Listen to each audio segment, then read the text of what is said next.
Agora.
Good evening, everyone. Good evening, ma'am. Yeah, okay. We have 11 participants, including me. So we'll just wait another couple of minutes and we'll see whether number increases. Then I'll start just after few minutes, after 2, 3 minutes.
Okay, dear all, good evening once again to all of you. And All of you are warmly welcome to our last session of the Principles of Management, one of your continuing education courses in your MSc program. Today, from these 3 hours, what we are going to do is we'll discuss the final function of the management process, which is controlling. And also, once we complete discussing about controlling functions, we'll try to discuss on some new aspects of management as well. Particularly in your slides, change and innovation management part is there. But apart from that, I'm going to just have a discussion with you all regarding some other concepts which are practicing in the management arena in the contemporary business world as well. It will be a kind of a practical discussion. Um, I'll share some of the videos with you and please contribute from your angle as well, the new trends, especially in your area, because I'm not much familiar with your area, public procurement and supply chain. Please come up with your experience and ideas regarding the new developments of your area as well. Okay, that is the plan that we are going to implement today within these 3 hours. Okay, so starting off with the discussion as usual, let me share the screen with you all with the paint canvas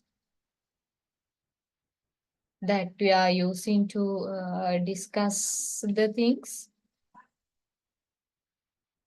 Okay.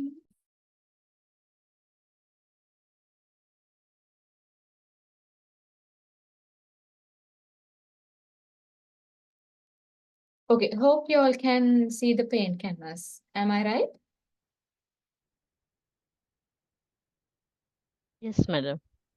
Okay, dear, thank you. Yes.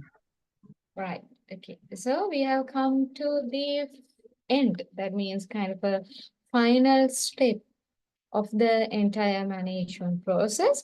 So up to last week, we discussed about planning, organizing, leading, and today we have to discuss about this final function of the management process, which is controlling.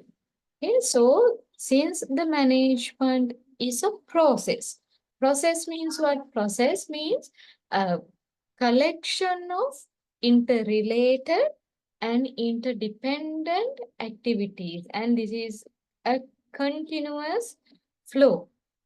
That kind of thing we call a process. Therefore, the management is also having interrelated, interdependent for functions, and also they are continuously happening and they are linked to each other. Therefore, just for the studying purpose, even though we are discussing this controlling function as the final function of the entire management process, but in practice, in reality, that is not the case. That means we can't say that management process starts with planning and it ends with controlling, because it's not a linear process like this. It's a circular process. So it's continuously happening. Even after we go through this controlling function, again we have to go to the planning. That means we say this controlling process of the controlling function, it provides the feedback for the planning function. We'll discuss step by step, we'll discuss. So we say this controlling function provides a feedback for the planning. Why? We started with planning. We had a plan. We decided what to do and how to do. Then to facilitate that, we organized our organizational structure, resources, human resource. We divided tasks with each other, divisions and human. We allocated the resources, including the human resource for those divisions and tasks. Then to ensure they are functioning smoothly, we implemented our leadership style and we motivated our employees. We had a communication with them, we inspired them. Now it's time for us to ensure, or rather to check whether our implemented plan, our organizing activities, our leadership, all those things are correctly implemented and whether they are giving us the proper benefits, whether they are yielding us the proper harvest as we plan. Therefore, it tells whether these plans are implemented correctly or not. So it gives a kind of a reflection for the planning function. It tells plans whether you are correct or not. It tells plans whether plans need to be changed, or it tells whether our action should be changed in order to comply with the uh, plans that we develop. So why we are doing all these activities? Because we need to remember that our organization, it has operational levels, divisional level, top managerial levels, and also it has goals and objectives. And with the goals and objectives, we want to achieve our colorful dream, which is the vision of the organization. To facilitate all these activities, we have this management process. Okay, so controlling function is there to ensure that all the activities, processes, tasks, procedures, resources, human being, all those things are properly working towards achieving these goals and sorry, achieving these goals, objectives, and vision. Controlling function is there to ensure whether all these organizational activities, processes, resources are working towards our defined, designed goals, objectives, and finally towards the organizational mission. Okay, to ensure that one, this controlling function, that means the controlling function itself is a process. Now, management is an entire process. Inside the entire management process, we had 4 functions. And if we take these each and every function individually, that itself is also another process. Because if we take this planning function as an individual function, it also has several activities. Planning is again a collection of activities. Therefore, planning is also a process. When it comes to organizing, it has a lots of activities, tasks to be performed. We need to divide tasks. We need to allocate similar tasks to a particular division. Then we need to allocate human resource. We need to allocate other resources. We need to establish our organizational structures, layers, chain of command, communication processes, all those activities are there in organizing function. Therefore, this function itself is again a process. Leadership, again a process. Controlling is also again a process. Why? All these functions are having different activities, tasks to be performed under each and every function. Therefore, each and every function is a process. Again, the collection of all these functions, that means all these processes, we call it management. It is the entire process. Hope it's clear to you. So, when we take this controlling function, sorry, if we take this controlling function, it is a process. It is a process. That means what? We have different steps. We have different activities, different tasks to be performed under this controlling function, controlling process. So simply we can say, first of all, we need to establish our defined goals, objectives. That means we need to identify, we need to establish our end goals, what we need to achieve. That means with the plans, plans are deciding what to achieve and how to achieve. So align with plans, we have to decide our goals and objectives. That means simply we have to decide our final desired state. What should be achieved at the end of the day, at the end of the month, and at the end of the quarter, at the end of the year, at the end of next 3 years, what should be achieved? We have to set our target. Then, time to time, we have to evaluate our actual performance. Time to time, we have to evaluate our actual performance. Then, now we have a target. Then we evaluate our actual performance. Now we have to compare these two. We have to compare these two. That is the third task, third step. We have to compare these two. At that point, sometimes our goals and objectives would be somewhere here. Our actual performance sometimes can be here. Sometimes our uh, set goals and objectives are here, but our performance is higher than that. Sometimes our goals and objectives are here and our performance is also here. So if our desired state and the actual performance is in line, that is okay. We don't have much of a problem because we are on target. That means we are within our planning boundaries.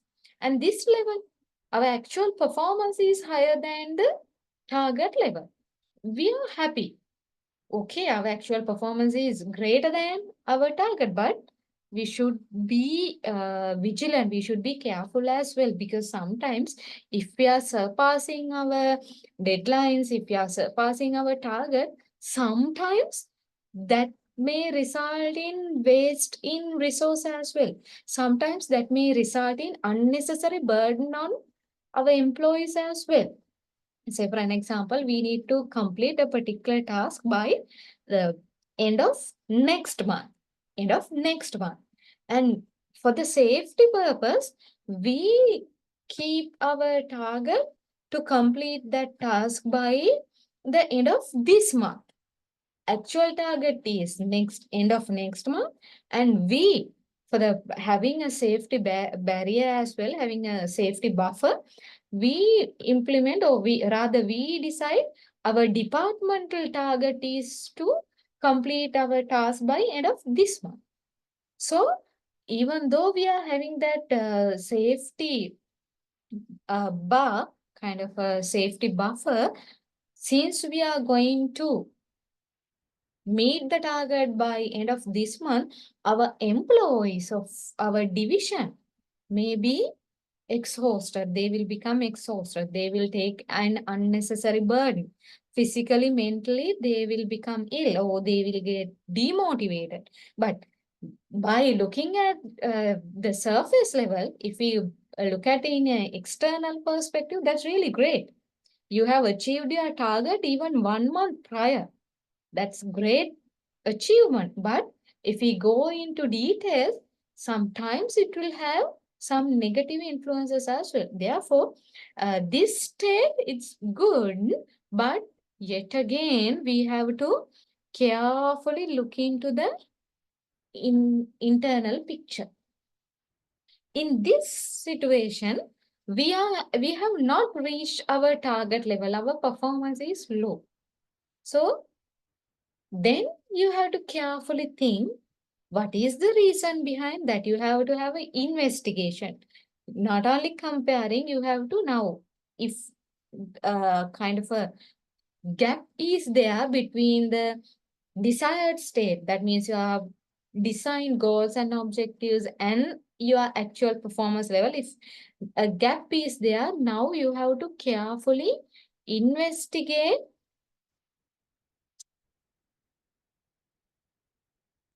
the reasons behind such a gap. Okay, so sometimes as the result of your investigation, you may find two reasons. Sometimes your actual performance is bad. It is not good. It cannot be accepted. That means, let's say, your sales division is given a target to earn 1 million sales within this month. That is the target desired state. 1 million sales revenue within this month. At the end of this month, you compare your target and the actual performance. Now your sales division has reached only, I told 1 million, right? So let's say only 800,000 target. That is the actual performance. 1 million is the target. Actual performance is only 800,000 sales revenue. Now there is a gap, 200,000 gap. Now When you investigate the reasons behind that, one reason could be your actual performance is really bad. It's not good. Okay, so your sales manager and your sales force, they haven't done the job properly. They have many avenues to improve. In that case, your actual performance is the problem. So you have to have proper mechanisms to enhance the actual performance. Positive, negative, both. So if you can refresh your memory regarding our motivational theories and especially the reinforcement theory, I told you there are different ways to enhance the positive behavior and also to mitigate negative behavior, not only giving rewards and not only punishing people.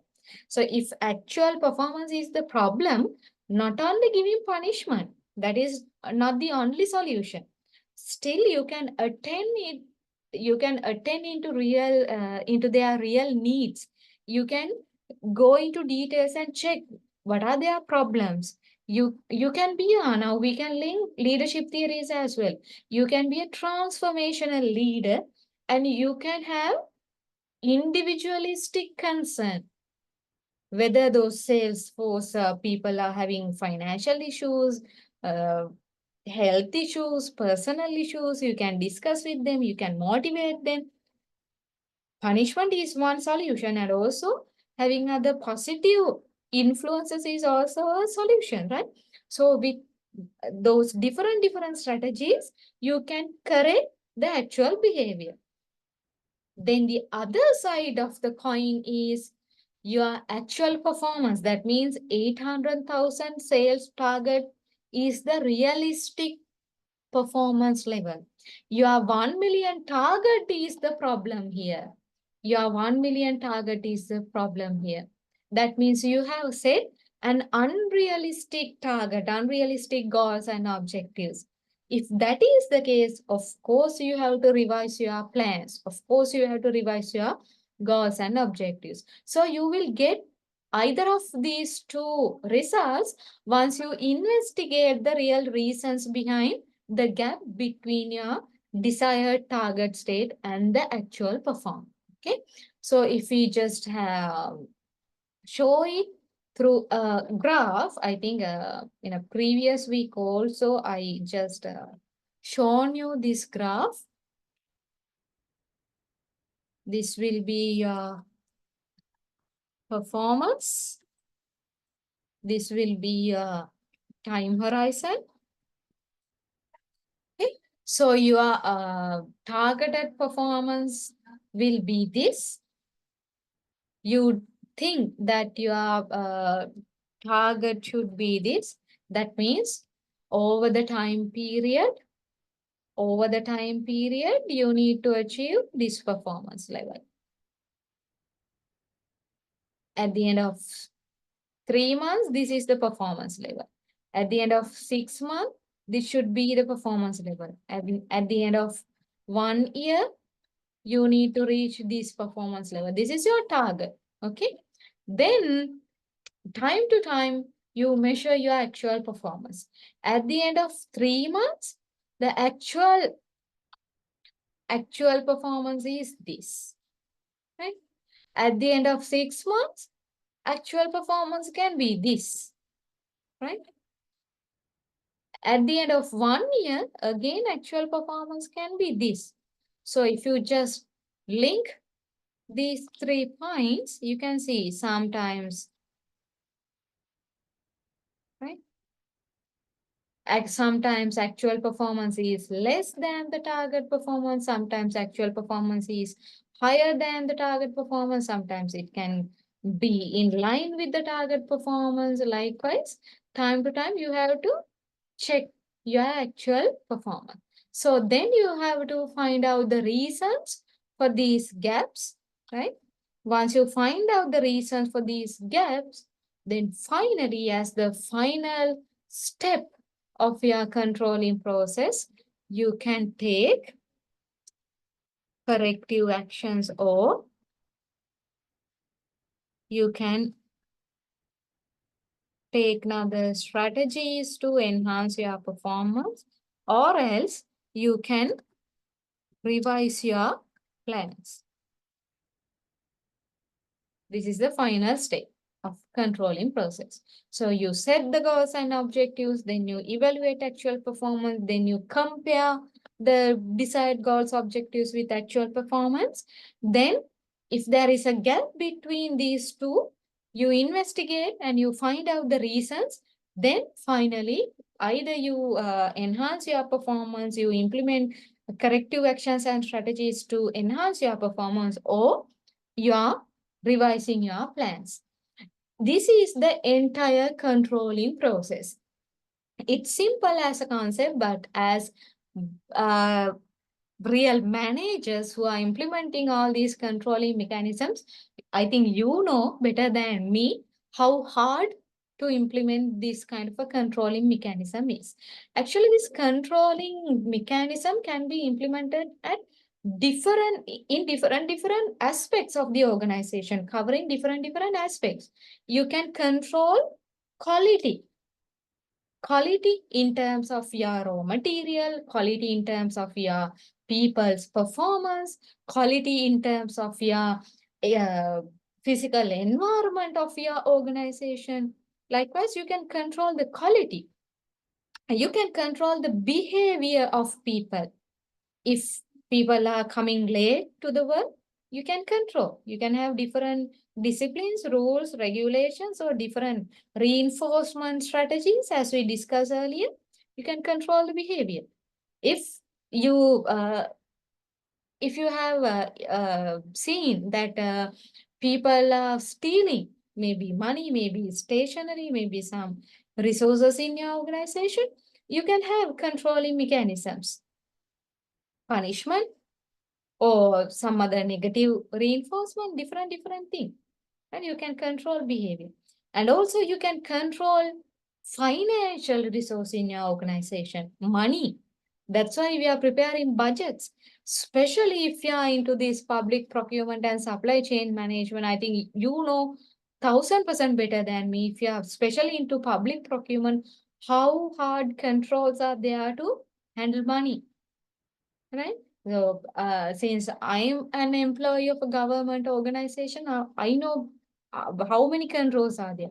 So these days we are getting ready for our international conference, and today I'll show you a video of our second international conference, industry forum as well. These days we are getting ready for our third international conference organized by the management faculty.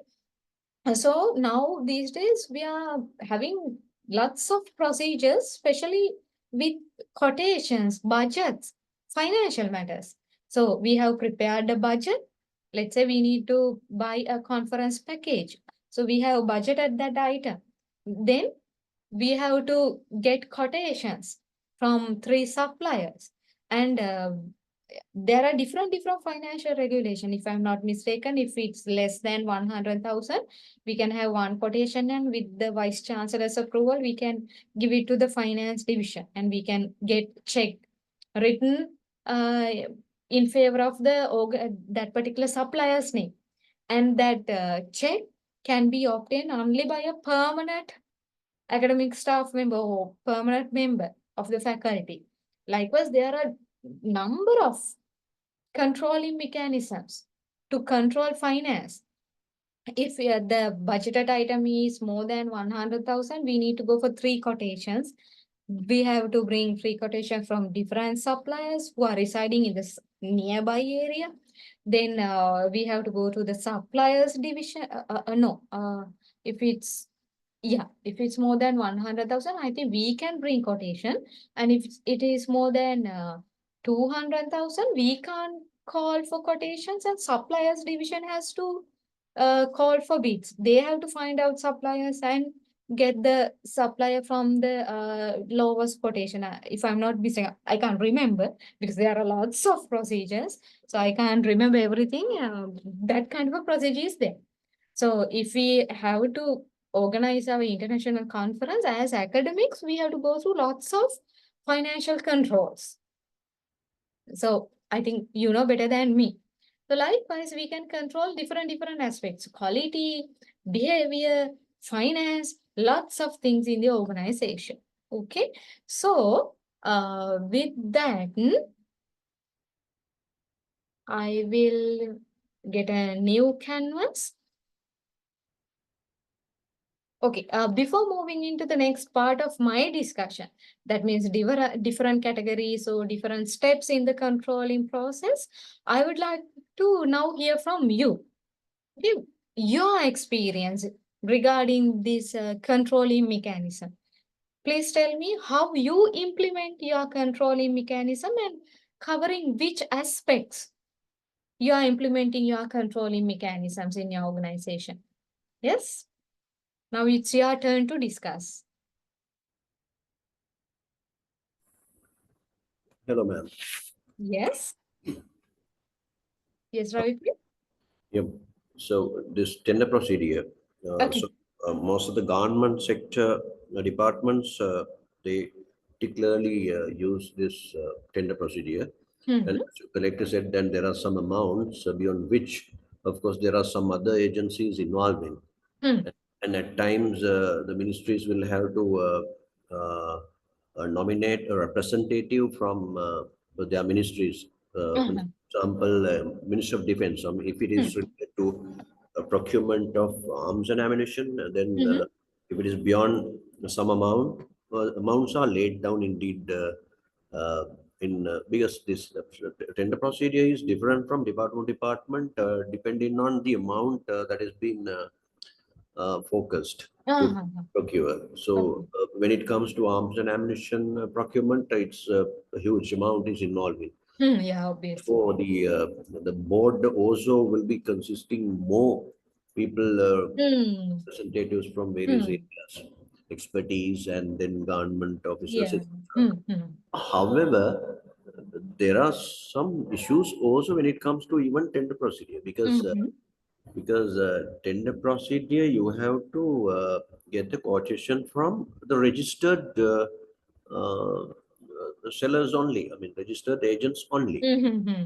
Yeah. So I mean, but there are reasons for that also. But however, uh, at the end of the evaluation, sometimes you find it is. I mean, the amount involved is more than what you expect. Uh-huh. That is because they are the only people. I mean, kind of monotony is maintained, and Yeah, they yeah. are only Hmm. people Hmm. who will send quotations, but not others. Yeah. Yeah. So there are problems also in that area. In addition to that, is progressive meetings Hmm. is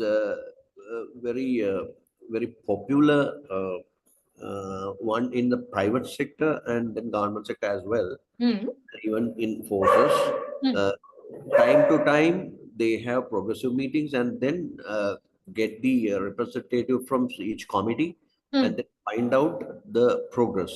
And they'll Uh-huh. brief, I mean, if they are lacking and if they are far below the line that the board expect, so Hmm. then they'll have to give out reasons, and then sometimes they will be backed up by the board Hmm. achieve their levels. So the progressive meetings are also used. And of course, if you find reasons Hmm. is found, and then you separately deal with it, Hmm. get the things done.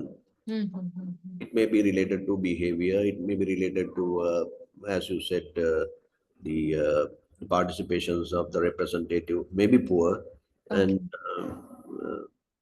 Okay. such things. So the tender procedure and then progressive meetings are quite frequent, as I observed. Okay, right. Yes, that's a great example of controlling mechanism as well. And also, right, Priya, I think last week we discussed regarding leadership motivation, and you came up with new ideas as to how you are leading your younger generation and your employees as well. So, in addition to that tender procedure and everything, I would like to know what kind of controlling mechanisms you are implementing in terms of human behavior. Yes, That maybe harsh, maybe lenient, I don't know. What kind of mechanisms are there? ma'am, indeed, as I've seen with my experience, this tender procedure, when it comes to department, the trained government officers are only involved in this. Suppose you need repairs for your vehicle fleet. Okay. Only the registered garage will be informed to send quotation for that. And over a period of time, this has been happening, so that there had been link. I mean, will be kind of a relationship built up between these registered agents and then the officers who are handling it. Yeah, yeah. So to prevent that, what I had done when I worked in different places, I try to get other people registered. Mm-hmm. The problem is very reluctant because when it comes to payment from Mm. the government sector, there is a huge delay. So that Yeah. everyone cannot afford to such a delay. So Yes. therefore, it's very reluctant. They are very reluctant to get them registered to Mm. supply. But there are some suppliers who are quite familiar with this because they add some amount Mm. to the quotation, like Mm. 50%, 20%, etc. Mm. That is also, I mean, well taken by the officers who call for that. And this is because of the delay that is quite frequent. Mm. And I tried to digitalize it, and there is a method of digitalizing Okay. the system, the tender Mm. procedure. Only thing, there are a lot of delays, and then it's very difficult to get the consent from the government officers to get things done. I mean, to digitalize the systems, Yeah. because they always try to say that everything has been organized as per the this what do you call establishment code. Mm-hmm. So that is their Bible. I mean, they Mm. want Yes, on that. that's true. That's true. That's true. Thank you very much, Ravi, for being in that technology aspect as well. Actually, because I want to link that to my next discussion as well. So this, yeah, example would be kind of a bridge for me to moving from this discussion to next one. Thank you for Oh, raising. ma'am, both Yeah. can be done, and both can be digitalized, even the auction procedure and then the tender procedure. Hmm. Both Yeah. can be digitalized, and you have to digitalize because human intervention is more, and Hmm. where human intervention is there, where the money is involved, Hmm. then it lead to corruption. That's true. That's true. Thank you very much, Ravi. So I'll take your point when I'm going to start the next part of the discussion. And others, yes, please come up with your experiences, please. Yes, madam. So this is Tushara. Yes, Tushara. The controlling mechanism. So what happen is every quarter we will send a customer satisfaction survey Uh-huh. to our stakeholders. Hmm. So when we studied the results, one of the area that we identified as improvement is needed is the response time. Okay. That Tushara, means when, I'm sorry for disturbing yes, you. You're attached to stock exchange, am I? yes, correct, London Stock My memory is Exchange. good, huh? Yes, very good. Okay, Tushara. So what happens, madam, when a task lands in one of our team members' inbox? So there might be many tasks. So sometimes they are having challenges to prioritize them. Hmm. There's a response delay Hmm. according to the stakeholders. That's what they have mentioned mainly in the survey. It's more like I would say there's a mitigation and then a control mechanism as well, Mhm. because this is something that we can't digitalize, or we can't have like an automation system for this, because when a task land in someone's inbox, it's up to the person to respond to the Hmm. email or not. Yeah. It's attached to the human behaviors, Hmm. I would say. Yes. What we did was, as the controlling mechanism, we came up with the uh, objective as that each and every task you need to acknowledge within 30 minutes. You don't have to do the task within 30 minutes because it's impossible, but Yeah. you must acknowledge, then the stakeholder knows that you are working on it. Exactly. So we conduct regular audits because we have an automation part there where the inbox are linked to team lead's inbox. So team lead can monitor the outbox of the team member to see whether all the tasks are acknowledged and whether it has been happened on time. Yes. So it made progress because during the next quarter survey results, it has been improved because each and everyone was trying to adhere to the 30 minutes acknowledgement regulation.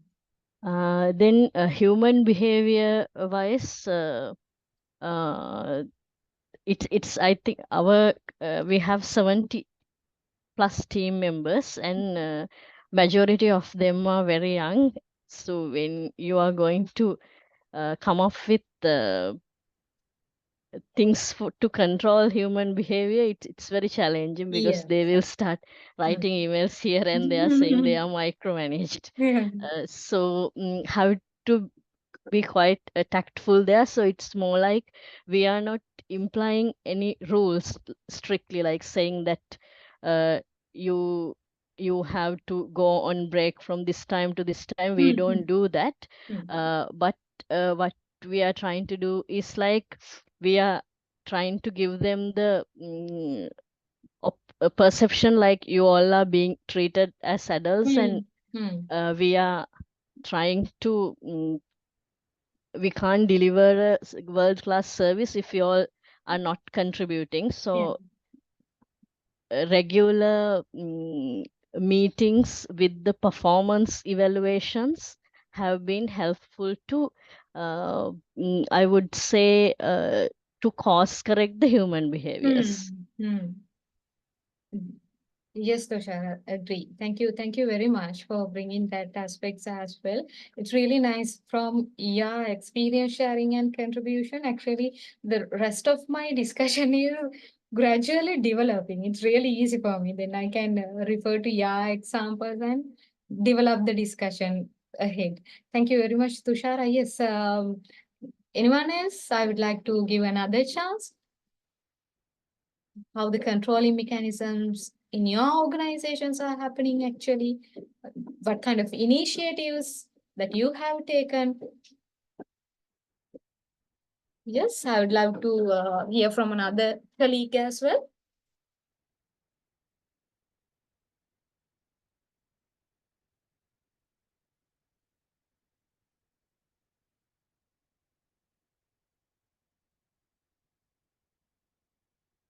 Yes, friends, we have lots of members here. Come on, talk. We have Adhikari, Siraj, Ashwarya, Rahman, Lokanathan, Ganga, Mandula, then Sridharan, Mudita, Pyumika, Sasanka, Susima, Sanjeev, Vijitan. We have lots of learning partners.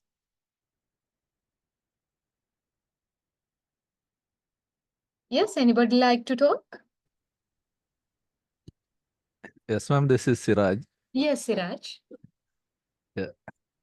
Our industry is construction industry. So especially we are working on the site. Yeah. So the controlling is starting from the project start, we have to finish the project and the milestone, what we considered. This is the main goal. So there is too many challenges there. The external challenges, also internal challenges when we are working with other contractor. So even with the client, sometimes they will change some design modification. This all it will affect the work. Even we have to monitor the work progress also, how it's running. So everything is starting from from the baseline, but we are making the baseline program. So it will reflect how we are going to finish the project. However, when we are controlling, when we are making the progress, so we will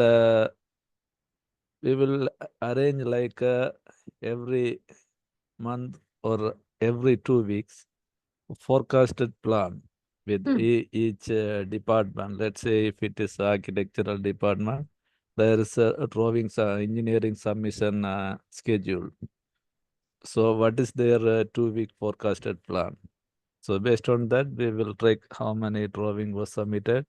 So within 2 weeks, we will make a discussion in a meeting. So what are the challenges faced? What is the reason why it's delayed? So this all will be discussed and the challenges will be identified. And the next 2 weeks, they will make another plan. So it will run each 2 weeks, we will make a forecasted plan for each activity. So accordingly, they will arrange the labor, material, and everything, even during the work progress.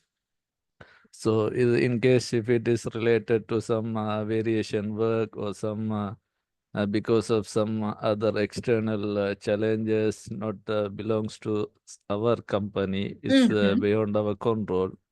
So wherever it's to be highlighted, we will take the necessary action, how we will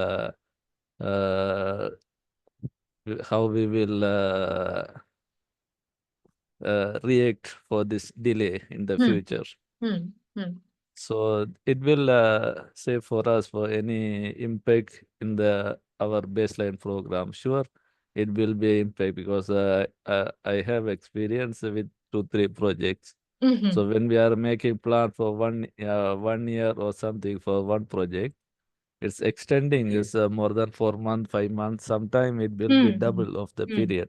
So when we are controlling your documents and your work progress, there should be a very big chance for the loss of the company because of the manpower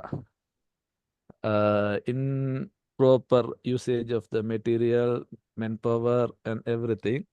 Even the delay damages when the employer he found something on us, it is easy for them to claim for the delay damages also. So if we are keeping all the documents and everything in the proper line, so it will support us to come out from this delay damages and the penalties also. This is also one of the benefit. Even we can control our cost also. This is normally in the construction industry. It's normal. So it's controlling is very important there. So wherever we are miscontrolling our management, it will bring the loss for the company. Yes, obviously. Yeah. Yes. Yes. Thank you very much, Siraj. Again, you also brought valid points which I want to highlight, which I want to highlight in my next discussion as well. So thank you very much. Where from actually, as Siraj also mentioned, the documentation is also a controlling process, right? So I'll share my experience with you. Now, let's say when it comes to final examination marking, we need to provide a list of markers of each and every subject. So for an example, in the undergraduate degree program, I'm handling the principles of management subject for the undergraduate program as well. So there are also, when it comes to assignments and especially the final evaluation, final exam marking, we have to prepare a list. That means who is the setter of the paper, who is the moderator of the paper, and also who are the markers of the paper. So having mentioned their qualifications also, we prepare a document. It's a memo actually, where we prepare a memo and we have to get the approval from the faculty board for that memo. So before the faculty board, Actually, now our assistant registrar, the requirement is we need to give each and every memos to our dean office 7 days prior to the faculty board.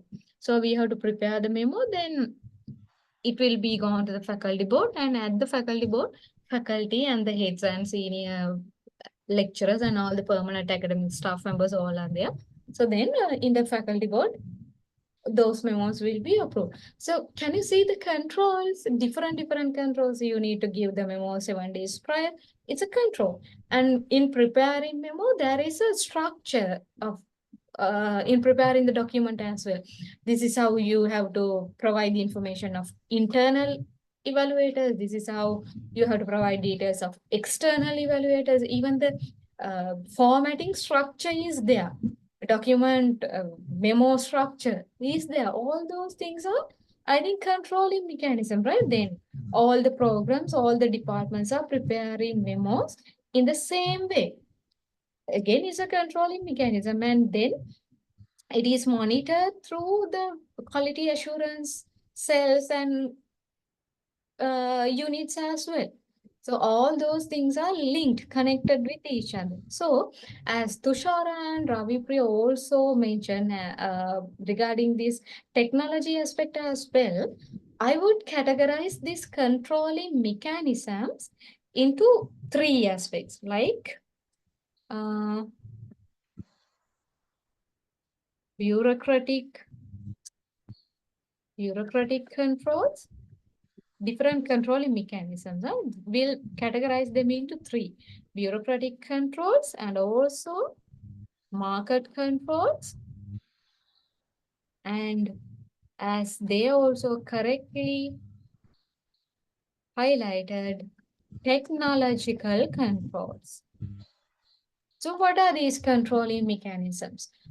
Bureaucratic controls, it's simple and it's common. That means if you are using normal rules, regulations, procedures, steps, activities, the normal procedures in the organization to handle, to control behavior and the activities of the organization, we identify them as, just as a concept, okay, for the learning purpose, we identify them as bureaucratic controls. That means if you are using rules, regulations, policies, procedures, guidelines, those things, that is bureaucratic control. Okay. Then when we go to second point, the market control means, now we have to understand, it's not like early stages. It's not like we produce what we want and give it to the market. Now it's more other way around. That means we have to understand the customer requirement, their demand, and accordingly we have to produce and deliver our goods and services. So market control means according to the market requirements, trends, customer needs, their demands, we shape and reshape our organizational activities and the production process and everything.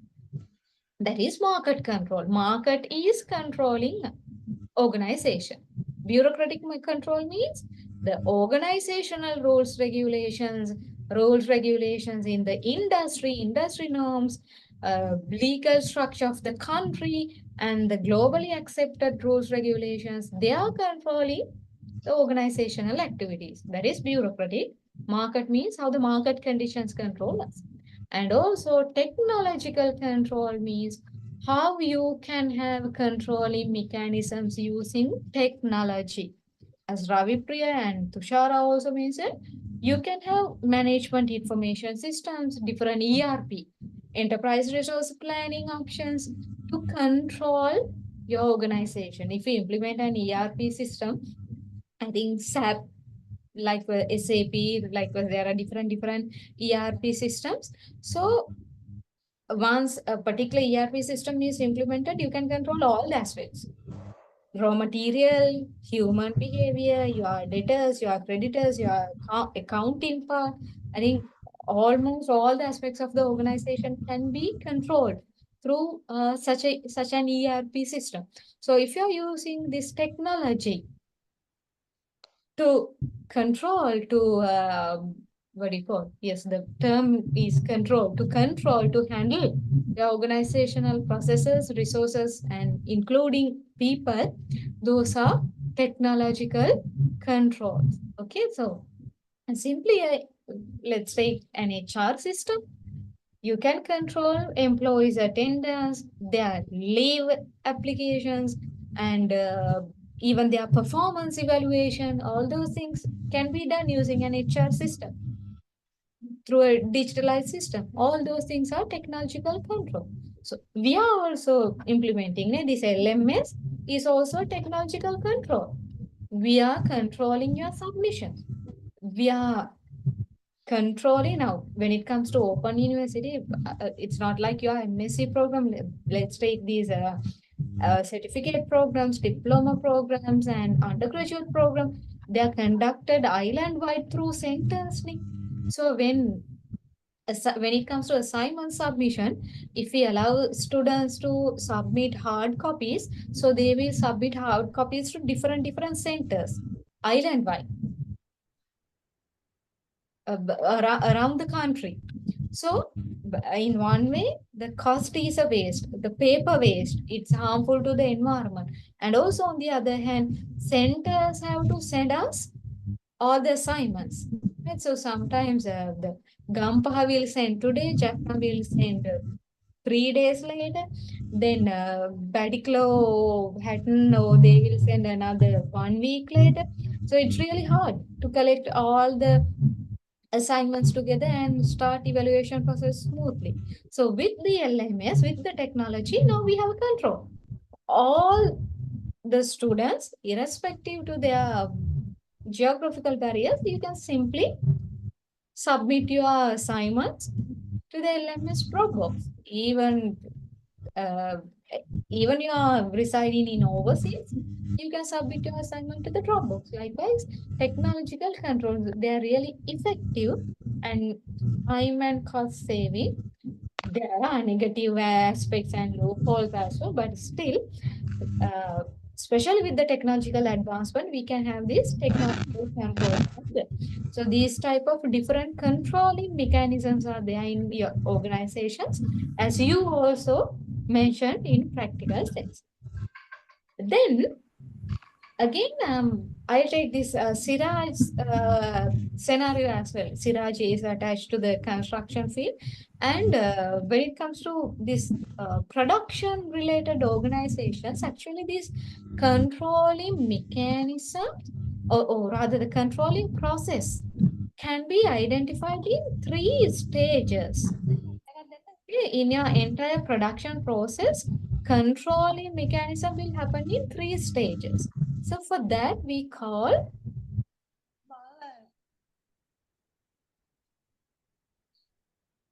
feed forward controlling stage, concurrent controlling stage, and also feedback controlling stage. What is this?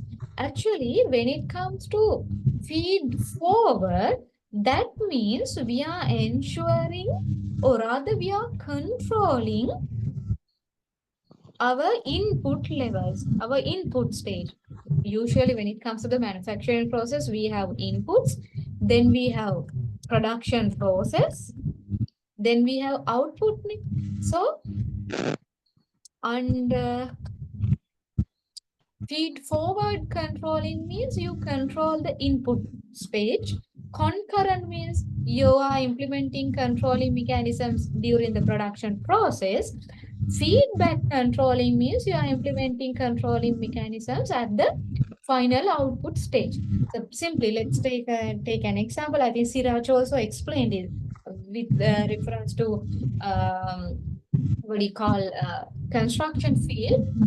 Let's say garment manufacturing. So feed forward means you control the input. That means you control the quality of your fabric, material, and also you ensure the safety of tools, machinery that you are using.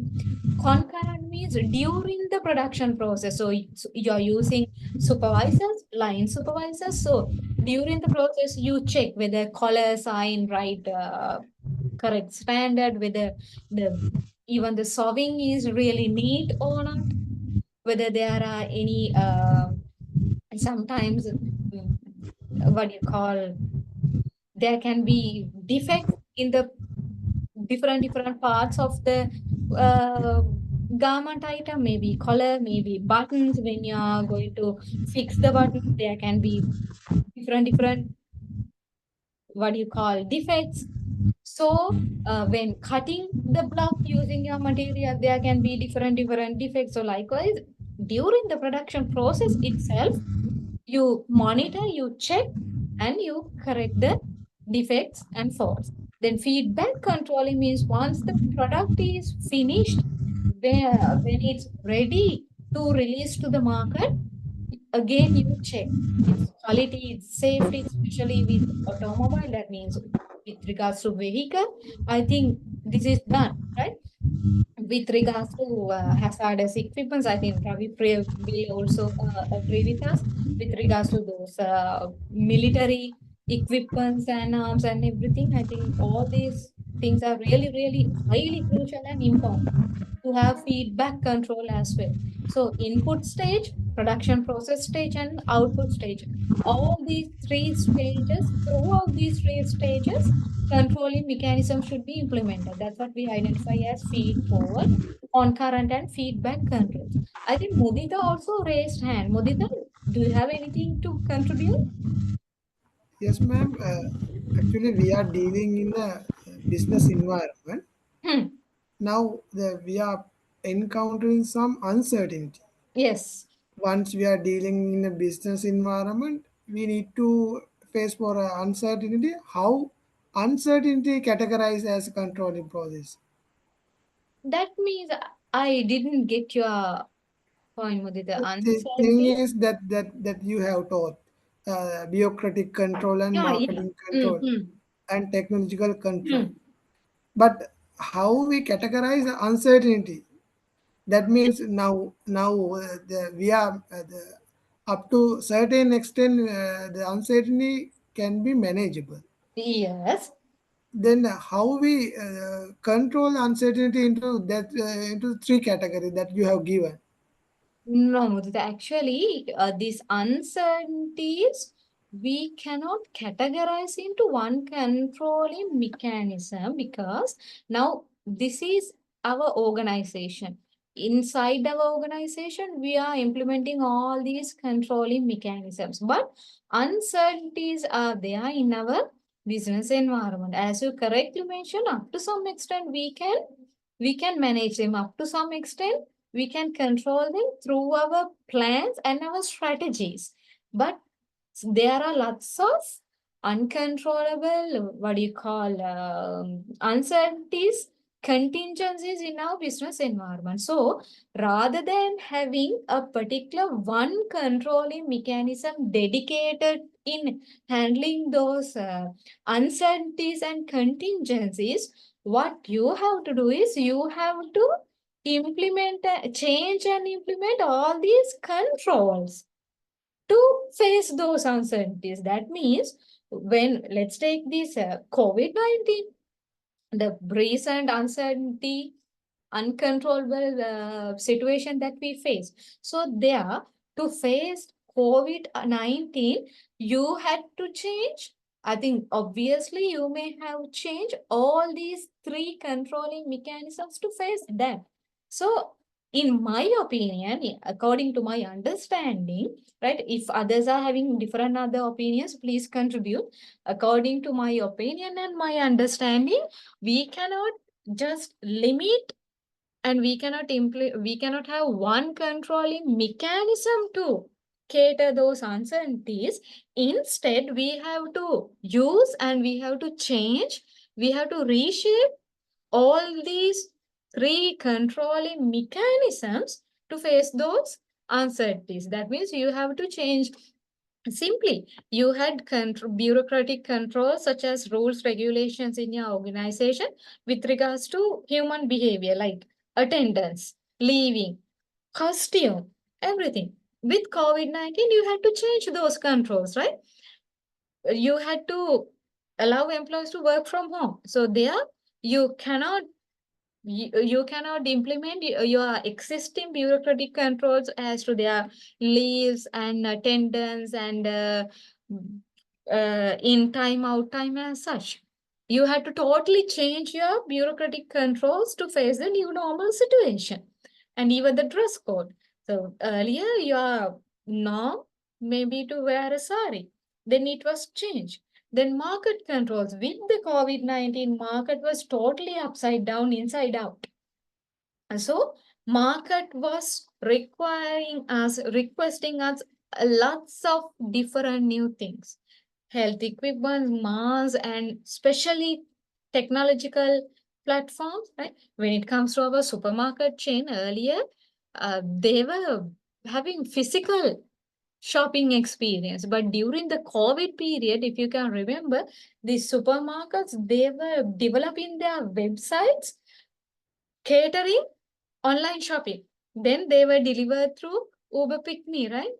The market changes were market requirements, market demands were changing your entire operational process of the organization. So market was uncertainties were changing, uncertainties changed your market condition, changed market condition, control your organizational operation. That's how it happened. So, especially with uncertainties, environmental changes, now technological changes are happening. Humanoids, Neuralink, we don't know what will happen with Neuralink, SpaceX, and humanoids. That means human robotics, we don't know what will happen. So, with the technology itself is creating uncertain situations, and also the uncertainties in the environment also creating new innovative technological changes. All those things are controlling your organization as well. So now let's take the other side. To face all these uncertainties in your organization, you also have to adapt contingent, situational, flexible controlling mechanism. Your bureaucratic control should be changed. So in my opinion, we cannot have one controlling mechanism category to handle uncertainties. Instead, uncertainties are changing our controlling mechanisms. On the other hand, we have to change all our controlling mechanisms to face uncertainties. So I believe we cannot just restrict and mold uncertainties inside this controlling mechanism box. That is my idea. Do you have any other opinion, Mudita or others? Do you agree or do you have any other opinion? Yes, ma'am, we are totally agree that. Yes. Any others? Well, ma'am, Others? Yeah. well, may I? Yeah, please. Yeah, so the uncertainty could occur in any planning to Yeah, achieve yeah. mission, or target, objective. So, what we had been using in difficult situations in the war, Hmm. uh, we had contingency plan, as you correctly brought out. Hmm. Hmm. In addition to which, we used something called modification, Hmm. modifications to plan. Exactly. Hmm. So when we face uncertainty situations, you may have to modify the plan and then go for another different kind of like A, B. You can Hmm. categorize Yes. at the Hmm. beginning, at the planning stage. You can categorize the Hmm. planning, and alternative planning can be there. Hmm. In addition to that, you also can introduce stages Hmm. before the executions, because when it comes to execution, if you have a complex plan, I mean, Hmm. it's difficult to execute it. Hmm. So what you have to do that, and if you feel that it's going to be rather lengthy sort of planning, then you have to break it into pieces. Yeah. Its stages, Hmm. so that it is very deep, very easy to control and introduce contingency plans and Hmm. modifications. Hmm. So these are the things that can be used. Yes, right. But I think that's what you used during the war. It was a long term, that means kind of a complex plan. And according to what I have heard, I don't know each and everything. According to the things that I have heard and read through different articles and books, uh, you also have categorized your entire plan into small activities, and with small teams, you have achieved your targets gradually, right? Yes, yes, ma'am. Yes. So that's what I know as just as a, a civil person in this country. So actually, that's what happening in other organizations as well. That is management. So we have to change our plans and controls. Now that is where controlling and plans are connecting with each other. So that is the point that I started our discussion today itself. Controlling is not the end part. Always it provides a feedback to the planning as well. So controlling and plans are getting connected always with the contingencies, uncertainties in the environment. Obviously, we have to change the controls and the plans as well. So likewise, if we again come back to the process of this entire controlling process, it goes from input stage to output stage. You need to have controls in input, you need to have controls during the production process, and also you need to have controls in the output stage as well. If not, if you fail to do this, you will have to incur different cost, different cost. So we identify it in two categories. We call, you will have to incur internal failure cost, and also you will have to incur external failure cost. If you are unable to implement your controlling mechanisms correctly, if you are unable to adhere to your standards, quality specifications, and your targets, you will have to face internal and external failure cost. Internal failure cost means now you have, let's say you have standards, quality standard for your product. So internally, before you reach this output level, you find out different defects in your raw material. You find out different issues, defects, errors in your work in progress, and also in your production process, in your activities itself. So to correct them, you have to reverse your programs. You have to go back, you have to correct, you have to bring material again, you have to sometimes train people again, you have to buy new machines, or you will have to let's say repair or correct your procedures and machineries, tools again. Likewise, internally you have to incur a cost, financially, non-financially. Okay, that energy, time, money is spent, everything, those are internal failure cost. If you cannot meet your internal specification standards before your output reaches the market. So inside your organization, within the boundaries of your organization, if you cannot comply with your targets, that is your internal failure cost. That means you are incurring internal failure cost. But when the product is gone out of your organizational boundaries, once it's launched to the market, once it's gone to your customer's hand, not only internal failure cost, you have to incur a huge external failure cost as well. We know the different automobile manufacturing companies, they recall their products, right? when there were lots of safety issues, they had to recall the product. So think about the cost, financial cost, and also the damage happens to their brand name. Damage happened to their customer trust. It's having a long lasting impact, right? We cannot correct it very quickly.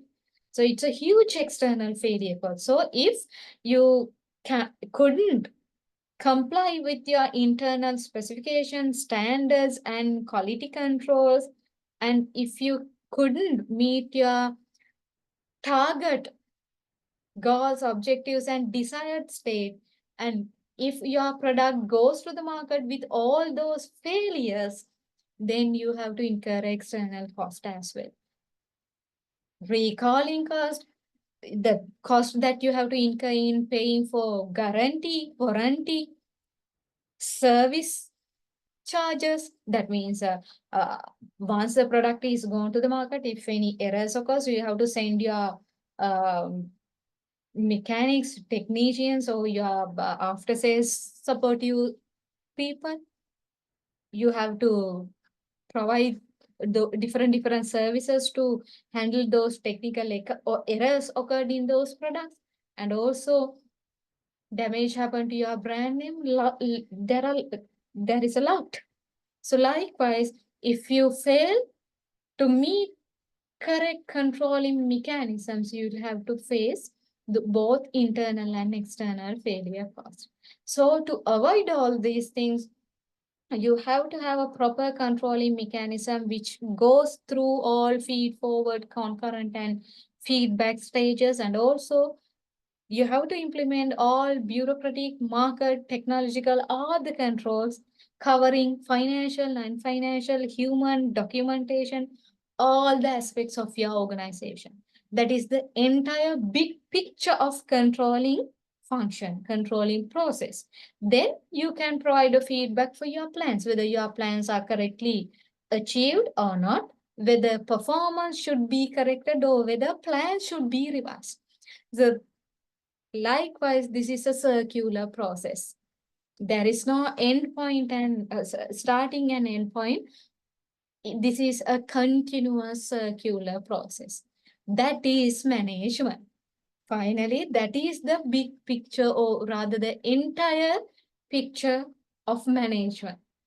So now we put the final piece of the puzzle of the management: planning, organizing, leading, final parties, controlling. With all these pieces, management puzzle gets completed, but it's an evolving and continuous process throughout. So we don't know in future in which way it will go. We don't know. Up to some extent we can focus, but then we don't know. So when it comes to our field, when it comes to higher education, academic field, now we can focus up to some extent what is happening. Now we know, and not the conventional degree setup, theory setup will cater the upcoming market. We know that skill-based learning is needed, and also more technology-oriented, app-based, the short courses, online courses. Lots of things are happening. At the same time, we have to maintain the quality as well. We cannot just deliver anything online and having any evaluation methods. No, that's not the way. We have to maintain the quality. Obviously, while maintaining the quality, we have to cater the changing market as well. Changing market controls, technology, and also with that, we have to change our bureaucratic controls as well. It's not like we are having conventional lectures. It's not like we are regulating even the academics in a traditional way. No, that's not the way. So everything is changing. With that, I'm going to conclude this part of the lecture. That means with that, we have completed entire management process. Now I want to take this discussion to the next step. Since we have discussed all these changes happening in the environment and all, I want to take this discussion to the next level, which is the final discussion that we are having in this course, in this principles of management year course. That is handling change, innovation, and the new development, new aspects in the contemporary management environment. So, are you okay with the discussion that we had regarding controlling function?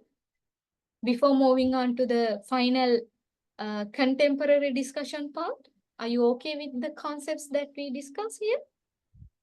Yes, madam. Everyone, are you all okay? Yes, yes, madam. Having anything to contribute? Any issue? Okay, great. Then with that, of course, now we discuss. I'll take a new canvas. With that, we discuss about all these environmental changes, what's happening, what's happening, what's happening. So with all these environmental changes, there are two terms that we cannot forget at all. That is change and innovation. So last week, if I'm not mistaken, Tushara, she brought an example from their work environment as to how changes happen. There, I told you that your manager has done a change agent's role, and we will discuss it next week. I think I told you that previous week. So that's what we are going to discuss now. Change and innovation. So with the changes happening in the business environment, requirement for change is inevitable. And due to the changes happening in the environment, due to its inevitable nature, we have to go for innovations. Since changes are demanding to have new things, we have to have innovations. And also, on the other hand, the other way around, with the uncertainties, all the developments in our environment, in our pestle environment, obviously we have to produce new things to the world. We have to have new products, new services, new environments, a new business environment, new interior, new processes, new rules, new regulations, new attitude, new leadership styles, new organizational culture.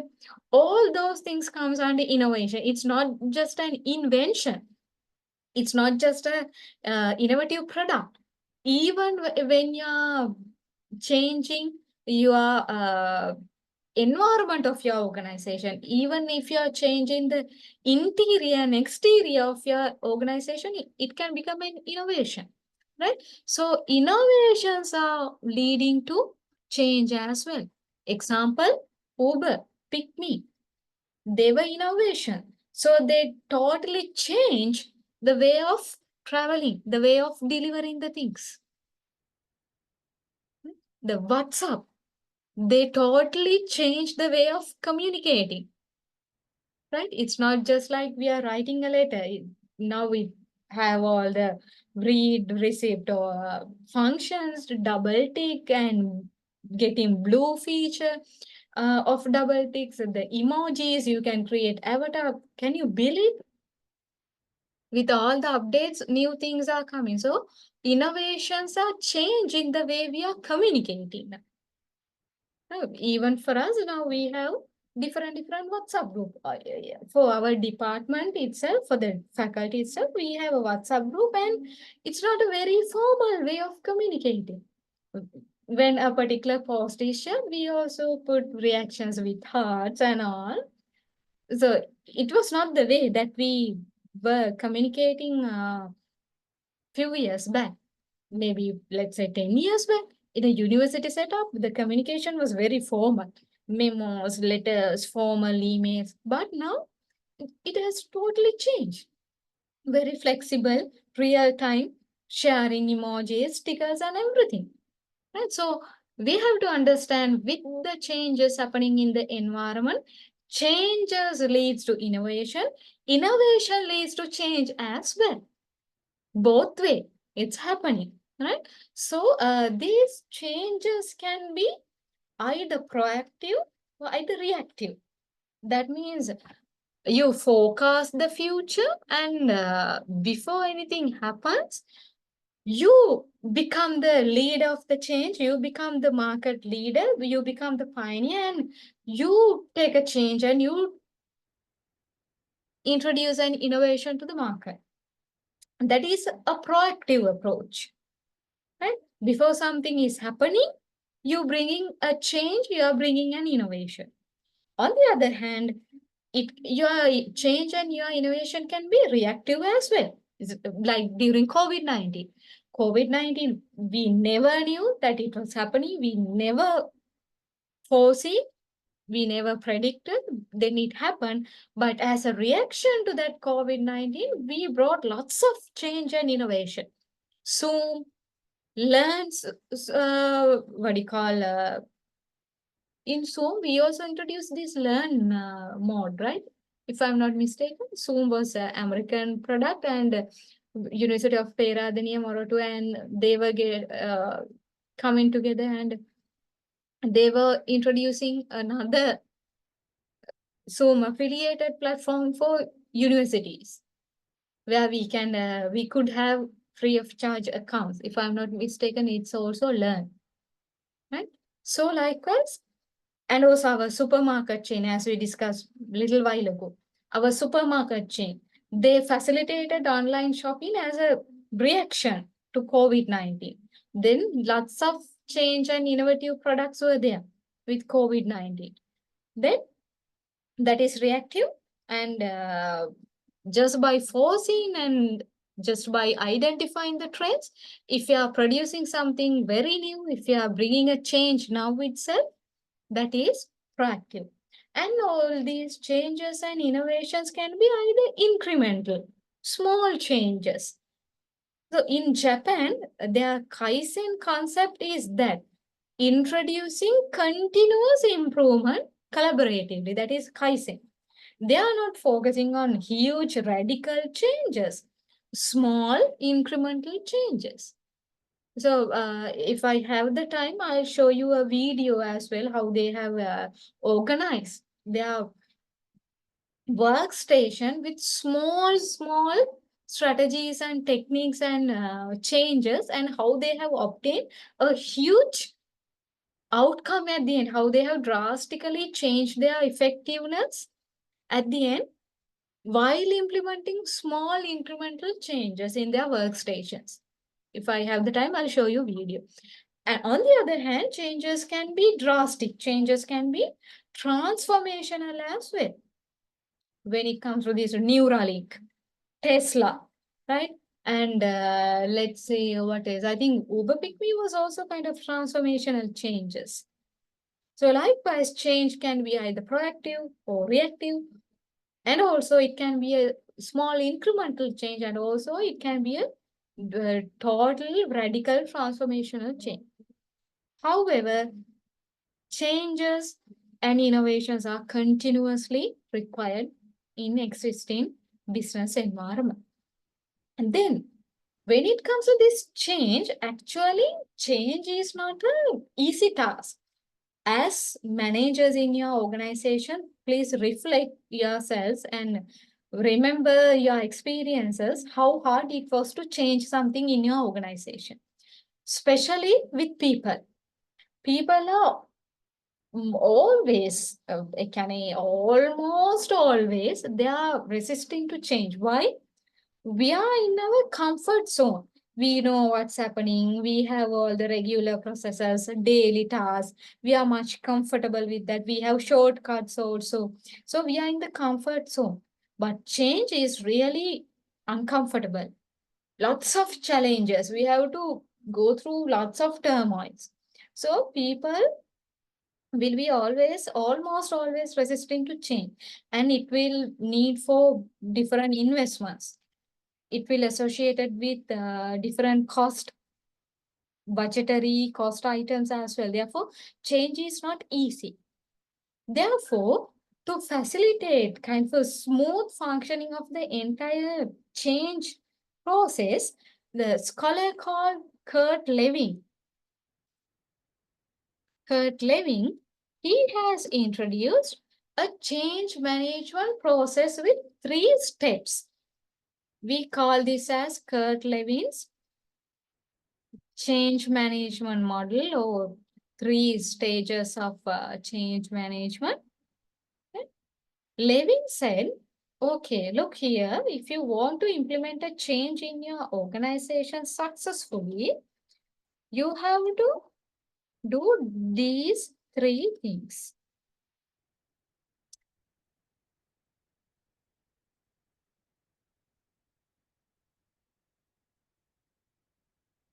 What are the 3 processes, or rather 3 stages of the change management process model introduced by Kurt Lewin? Unfreezing, changing, then refreezing. That means if you want to introduce a change to your organization, first of all, you have to gradually unfreeze the existing culture, practices, attitudes, values, beliefs of people. You have to convince them. Look here, we have done this so far, but now we need to change. Environment is requesting us, demanding us to do this. If we go at this rate without doing any change, we will lose. We will come to an end. Therefore, please understand these changes are required. So gradually you have to change the mindset. You have to change the culture. You have to change the way of doing your activities, documentation, processes, all those things. You have to gradually unfreeze the existing process. Thereafter, step by step, you have to introduce your new methods, new processes, new systems, new technologies. You have to introduce them. You have to bring external consultants. You have to have training programs for your employees. You have to introduce new documentation, new format, new buildings, new machines. Gradually, you have to implement the things. That is your change process. Then at the end, remember, you have to again tie the cap of the bottle. Otherwise, change will again go away. Here you have to uncap the bottle. You have to you have to unfreeze the things. Then you have to pour the new liquid into your bottle. Then if you forget to fasten the cap again to your bottle, again it will go away. So refreezing is important. Once the change process is implemented, you have to ensure the change is sustained. Change is implementing for a continuous future. Otherwise, people will go back to old practices. If you want to sustain the change for the future, you will have to provide them with motivation. You will have to include these change measurements into their performance evaluation as well. So likewise, lots of things you have to do even after implementing the change as well to refreeze that culture in your new change culture in your organization as well. Okay, so facilitate this type of a change mechanism. You can have different changing strategies or innovation strategies. You can have open innovations. That means you can collaborate with external parties. Say, for an example, you can collaborate with universities to conduct some research, to introduce a new product. You can collaborate with other suppliers, right? You can collaborate with customers. You can collaborate with startups. Likewise, you can collaborate with others and you can bring innovations. For that, we call open innovation. It's already in the slide. I'm referring to slide and I'm explaining. And also when designing your product, you can have innovative thinking. And that's what we are experienced with mobile phones and laptops and all the electronic equipments, right? So think about the evolution of mobile phone. Earlier, it was like a gadol bag. We call it's like a gadol bag. Earlier cell phones having a huge air antenna or area, right? Nowadays, Think about the size of a mobile phone and the functions. So when you are designing your product, always you are ready to undertake customer needs and you are always ready to bring innovative solutions to your products and services.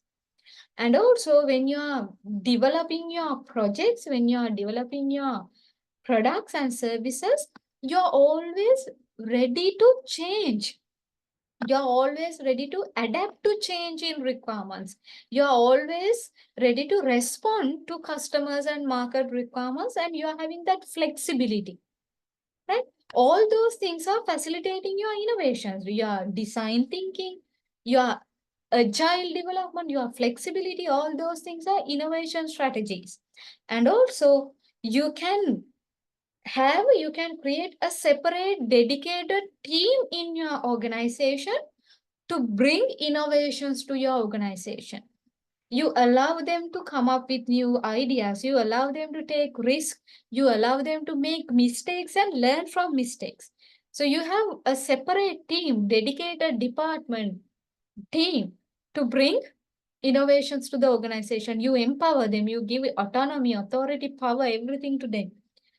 For that, we call innovation incubators. Right? And also you can include all these innovation related metrics to your performance measurements as well.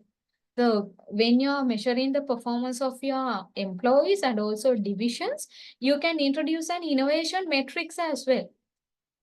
How much they have brought innovations, how many innovative ideas, prototypes, designs, Kaizen suggestions have been brought by those divisions and individual employees. So you can align it with your goals, objectives, and strategic plan of your organization as well. So likewise, there are different innovation strategies that you can adapt, that you can implement in your organization. So when you're fostering all these changes and innovation, remember your organizational culture and leadership matters a lot. And also at the same time, you have to have a proper balance with this change and innovation. That means if you're going at an unnecessary phase, at an unnecessary speed of introducing change and innovation, it will be disrupt to your organizational activities, day-to-day activities as well. It will disrupt your organizational activities. On the other hand, if you do not introduce changes and innovation, you will get outdated and you will be totally out from the market competition. So as managers, as leaders in your organization, you have to have proper balance between the stagnation and also between introducing change and innovation. That balance is really important.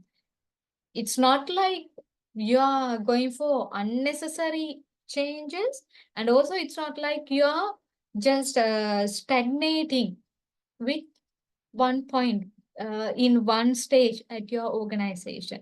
Therefore, having a very delicate, smooth balance between these two is needed, because up to some extent you need to have stable organizational operation in your organization. On the other hand, you want to introduce change and innovation as well. So having a balance between these two is really, really, really important. Actually, these things are there in the slide as well. So I just explain these concepts with you. So innovation and change, they are like the two sides of the same coin. When you're implementing this change and innovation, you have to have a proper balance. You need to decide at which rate, at which pace we are introducing these change and innovation, because otherwise it will be harmful. It will disrupt your normal operation of your organization. And also, when introducing a change, you need to unfreeze existing practices, then you need to introduce the change, and finally, you have to establish existing change processes as well. To facilitate all these innovation and change, you can have different strategies as we discussed earlier.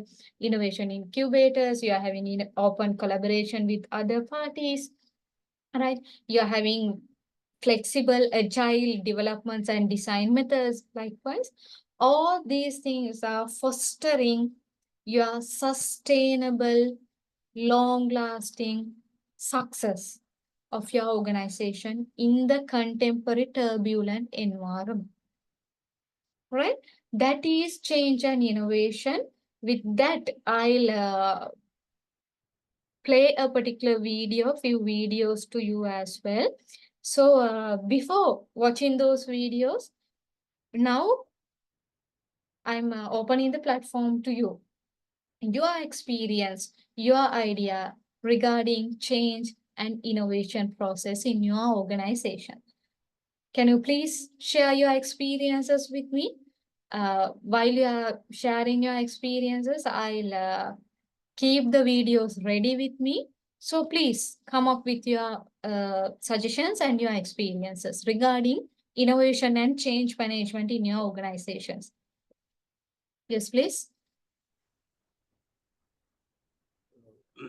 May I, ma'am? Yes, Raviprem. Yes, please. Is it okay for me to take a good example uh, military? Yes, please. Why not? Well, during the war, we had a huge challenge. That is to get the troops familiarized to operate as in small teams, Hmm. because they were using conventional methods earlier, but we had to operate in small teams, at times 8 men or at times 4 men. So now Hmm. the people started feeling loneliness, Hmm. because in small teams you get only few people. So now, but we did not have any other option rather than getting them familiarized with that innovation, and then send them to deep into the forward beyond the forward line. Hmm. So we use some methods. One of them was, to convince them, and then to send them gradually. Not too far initially. About maybe we started with about 100 meters in thick jungle, Hmm. Hmm. maybe 50 meters, like Hmm. 100 meters, and then and initially daytime, and then at the dusk, and Hmm. at night. Likewise, it took, I think, about 3 months to get them familiarized with Hmm. the operations of this small team concept, because that was totally new to majority of the soldiers, except very few battalions who had been trained on that specially. The rest of the people, the majority, had not been trained. So, and the other challenge was, we had to do it while doing the job. So on the ground, on the job, we had to introduce this innovation, uh, and that is one. And then number two, we did not have enough communication naturally, because when they're broken, divided into small groups, you need communication sets also adequately, but we did not have, because those had been ordered but not reached. So we used a different method. That is, you would have heard about CDMA phone. It's a domestic phone. Hmm. Hmm. So Yeah, yeah, charge CDM it, phones. you can Yeah. charge it and then take it. So Yes. you will be surprised to hear, initially troops use CDMA phones. Seriously. Yes. Hmm. So we gave them enough batteries, because Hmm. so on Hmm. batteries. So they Hmm. have to take batteries. Only thing, it's during adverse weather condition, it doesn't perform well. Yeah, yeah. Have a different methods to protect it. So all these Hmm. innovations were introduced Hmm. initially. Hmm. Hmm. There were some more. I just told a couple of things. Hmm. Or you could do that. You could Yeah. do. Yes, yes. That's sometimes it's really amazed to know the facts that how actually it's happening, because it's not like we are experience our normal organization or setup and day-to-day work. It's totally a different setup when it comes to those military setup and war situation. And I think that's how, with all these changes and innovation, only we could come this far, right? And I think there is a lot. I cannot come in many. I can comment on many. And thank you very much. Actually, I was also surprised to know that fact. Thank you for taking that experience, that example. Yes. Any others?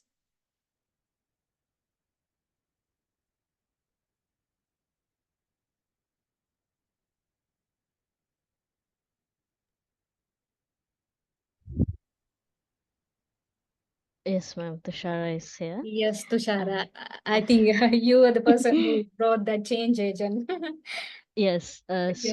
we will go through another major change, but it would be in a few years' time because with uh, artificial intelligence entry into the corporate industry, Yes. so most of there are some processes that at the moment handled by humans will be replaced by technology.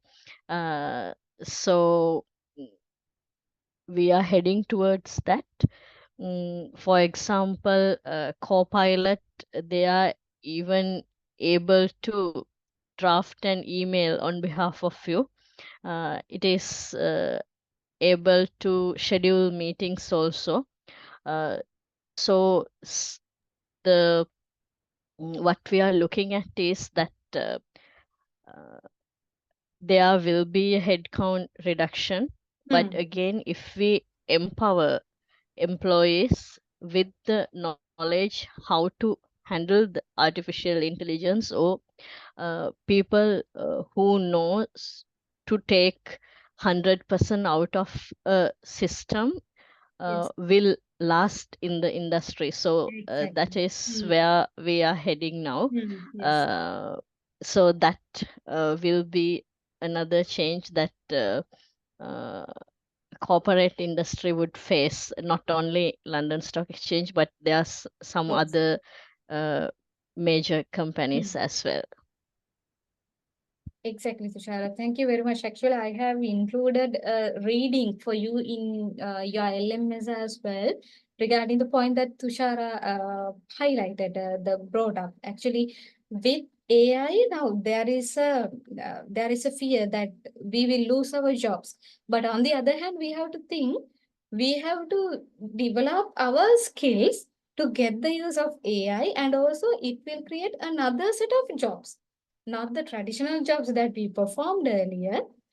It will take the traditional jobs that we performed earlier, but it will lead to another different variety of jobs. So I think that's what happened to the IT industry as well. Even though we promoted software IT degrees a few years back, actually now that is not the case. Now they are requiring for the they require people who can embed that human touch into AI. Now, when it comes to a particular website through chatbots, there is an AI who talks with the customer. So to develop that is not just the software IT knowledge that you need. You need to have a separate skill. Even the wordings, what kind of words that you will be using through the chatbot, right? Once a customer asks a question, how we are going to respond? That soft part is needed. That human touch part is needed. That is a separate skill. Just because you have an IT degree, you won't be able to do that. That's why nowadays we are pursuing more skill development. That is why nowadays there are lots of short courses. Just go to the Coursera page. How many short courses are there to develop skills of people? And the enrollment rate will you believe there are thousands of enrollments for those courses? And also, according to the World Economic Forum, also, not the traditional education, but skill-oriented education is needed, and those short courses are also there to develop soft skill. That soft skill is needed to cater AI-empowered environment. All those things are nicely linked with each other. Actually, I had prepared a video to show you regarding these humanoids and everything. Thank you, Tushara, for bringing that insight as well. Anyone else who would like to contribute?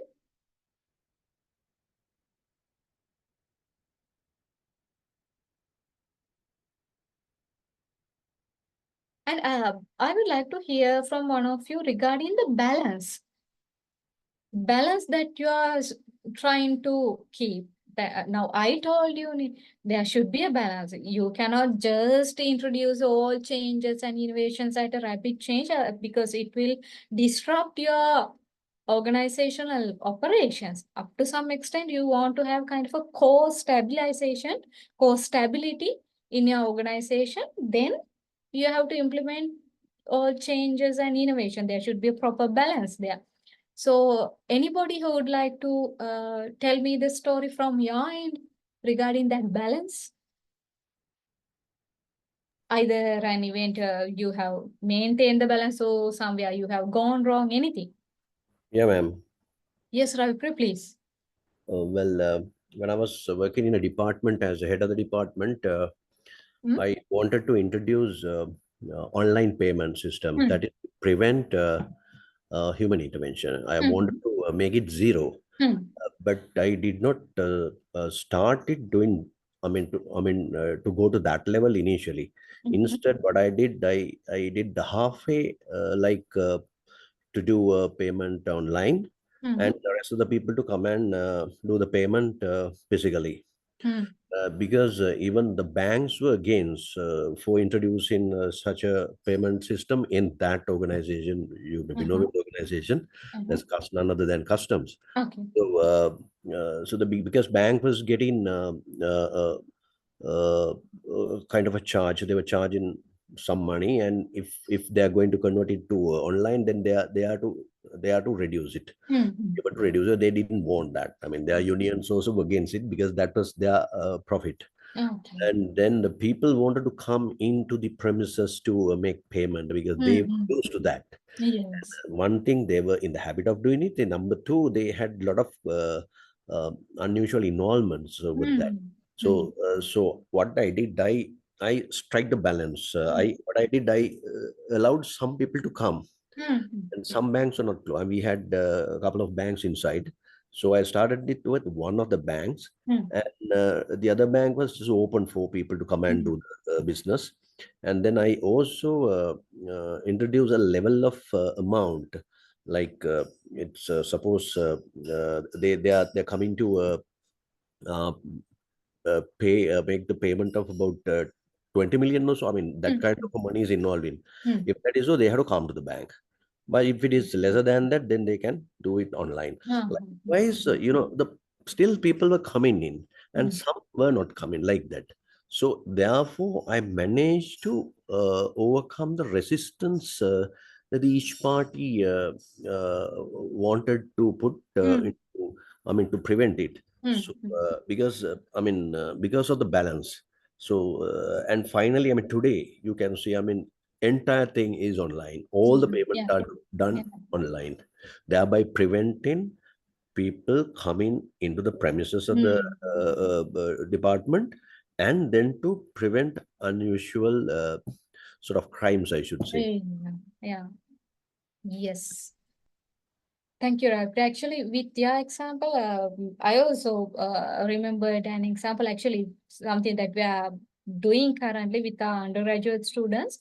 Now, as the Open University, we are practicing open and distance learning, and self-learning is highly promoted. So to facilitate that, we are providing course material to our undergraduates.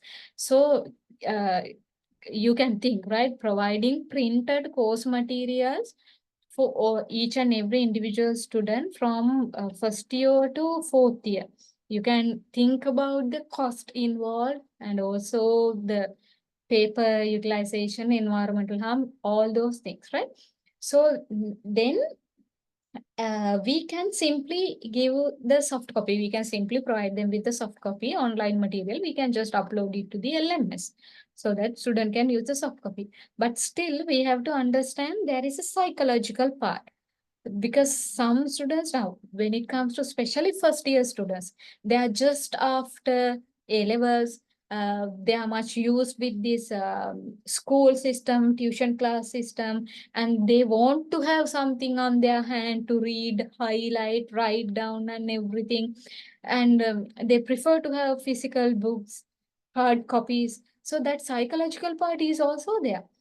Therefore, striking a balance between the two, what we have done is we have just introduced course material, printed copies for first year and second year students. Then during the third and fourth year, there are soft copies, online copies. Because we can't totally, if you are trying to totally eliminate the printing, at this stage, we have identified that there are some student concerns and dissatisfaction, but in the future, few years later, I think sometimes it will also change, because in future students are more used to these online material, because with the COVID, students are more used to online materials, soft copies and everything. So gradually, sometimes we'll be able to shift to totally soft copy. So when we are doing changes, actually, we have to think lots of things, not just doing the change for the sake of doing. We have to consider lots of things. So with Ravi Priya's example, actually, I also remembered how this course material thing is happening at the university as well. Anybody else who would like to contribute? Because now I'm going to play some videos. Before that, anyone who would like to talk and share? One more thing. Oh, sorry. Yeah, okay, Rapriya. I think there were a few people trying to talk. Please, Yes, please. you can go ahead. Then we'll listen to others. I just wanted to say this: the situational changes can be used as tools Hmm. to changes. So I used the COVID for that. Hmm.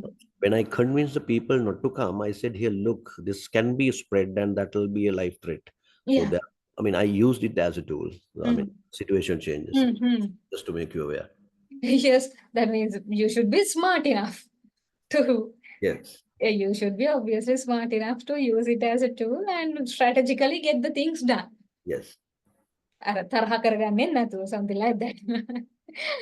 Okay. Then I think Sanjeeva, you also wanted to contribute? Yes, madam. Yes, Sanjeeva.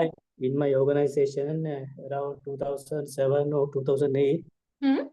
we tried to do the paperless system in our organization, but it was totally fail at that time because we tried to do the for the everything without the paper. So that we plan it again and we arrange the step by step. We initially start from the HR system for the little leave application like that. Like that one, and after that we introduce it to the Oracle system for purchasing. And in last year we applied for the divisional documentary system.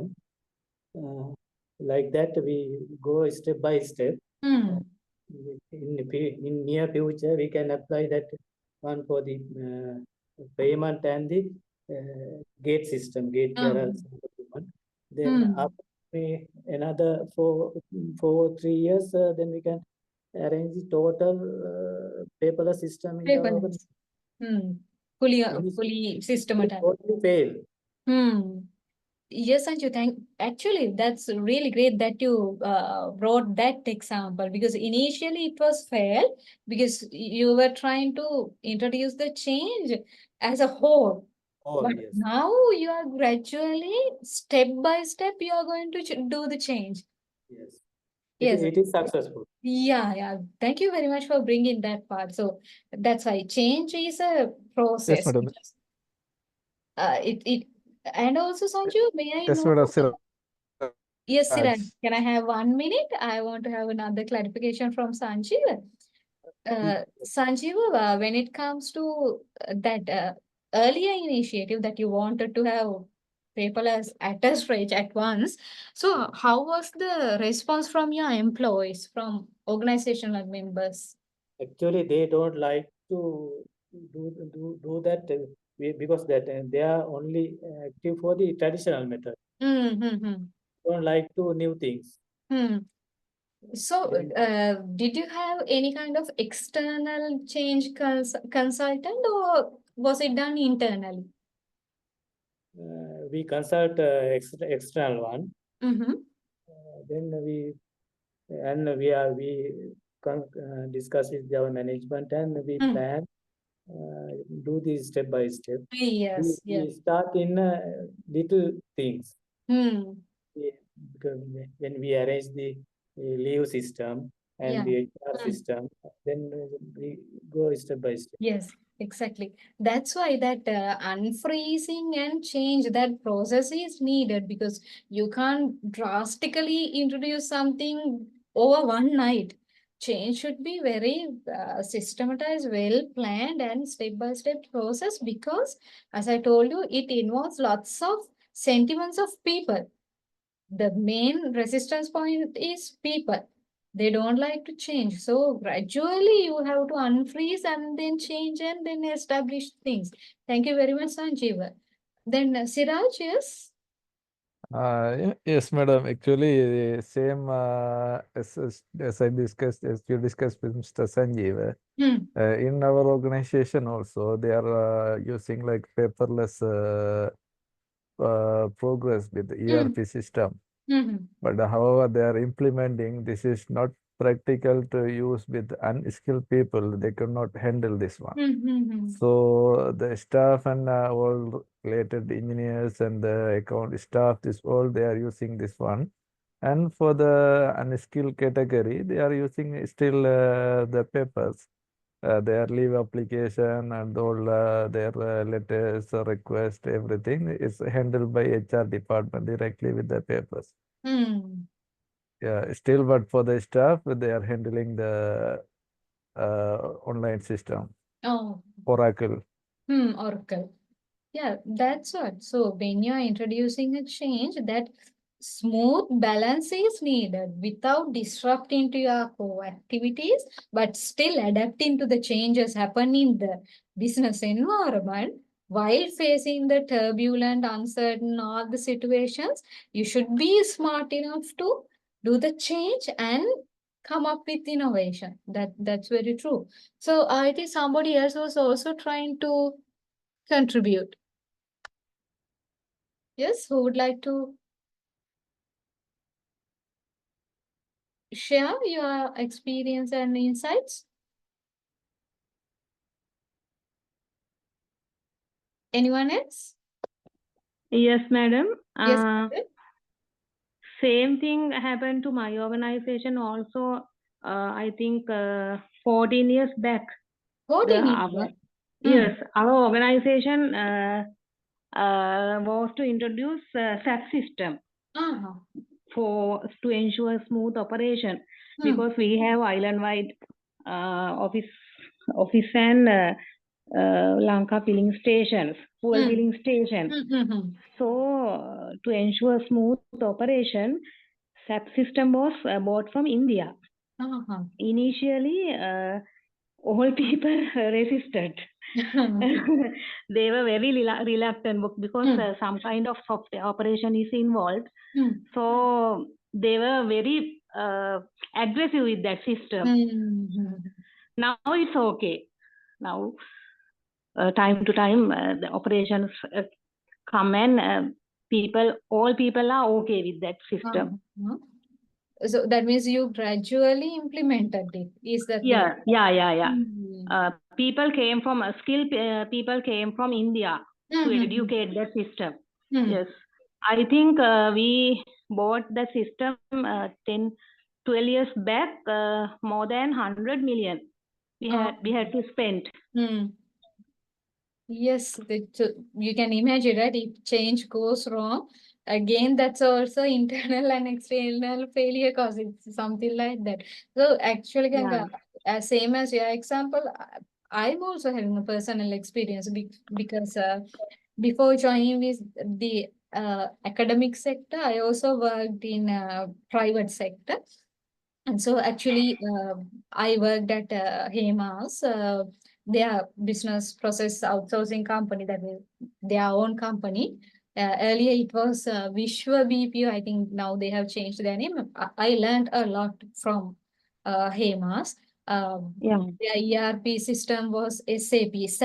So I also can, SAP. And I also can remember they were introducing the new version of SAP. But at that time, already people were using SAP. They tried to introduce a new version. So even for that, actually, they did it smoothly. Again, Indian team, they came to the, again, a team of training people from India. They came to the office and they had workshops for many days. So they allocated the entire workforce into small teams and they had a timetable, and gradually throughout few days, throughout let's say for few weeks, they introduced the functions. They were with the company, they were working with the company, and smoothly they were doing it. So at that time, that Indian team, they acted as the change agent. Is their workforce system, and they were the middle consultants, change agent, and it happened smoothly. So madam. In our organization also, Indian people, I think, stayed more than 3 or 4 months to practice.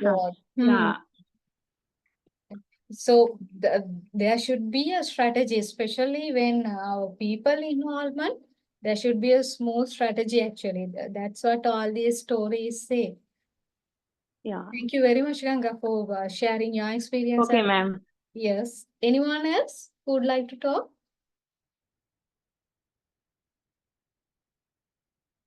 Anyone?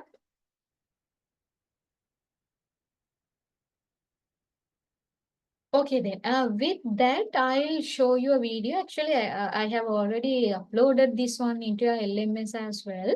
This is from the industry forum that we conducted under the second international conference of our faculty. And it's a 2-hour forum. Actually, I'm just going to take your attention to one speaker, Mr. Rajita from HECAB. So because I want to all the other resource panel, actually it was a really an insightful, very rich industry forum, because all the resource persons were contributing a lot with their immense experience, exposure, and their critical thinking. So here Mr. Rajita was talking about the changes in geopolitics and how it affects business, how that geopolitical environment affects business and how it creates new changing and innovative opportunities for us. So I'm sharing your LMS page itself, and I'll just play the video to listen to his speech only. Leisurely, you can later watch this entire video. And once the third international conference also held, it will be held on 3rd October. So once it's done, I'll try to share that video also in your LMS page. For the time being, we'll listen to him. We would like to hear from you. Once again,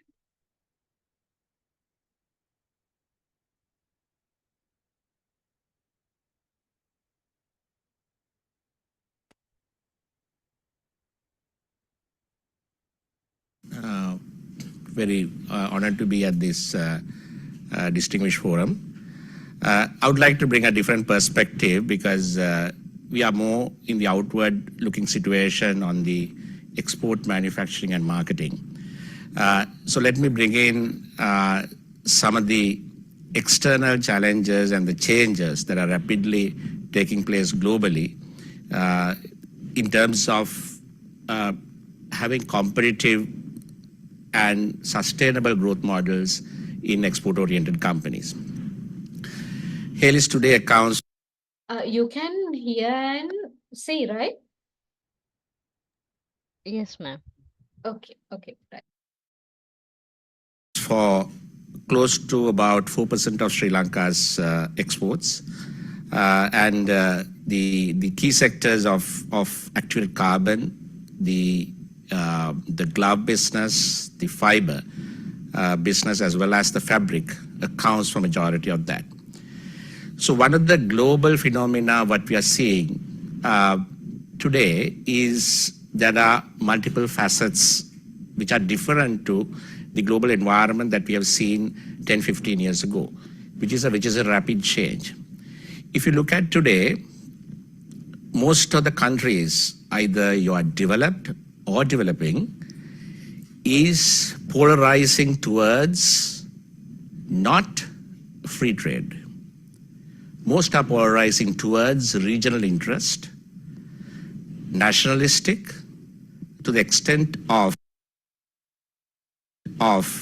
so-called free world, protecting their core, right? Mainly wants to have, going to the extent of even having manufacturing on their own and implementing a lot of tariff as well as non-tariff barriers for the other countries' products and services to come in. This is a totally different change and a huge challenge, especially for the countries in the developing world. If you look at the COVID and the subsequent economic recession or the slowness of the growth of the economy globally, has taken an unprecedented change in this environment. The COVID, although there are certain spikes in certain industries, necessitated Western countries to rethink about their supply chains. How protected are we against this kind of global events?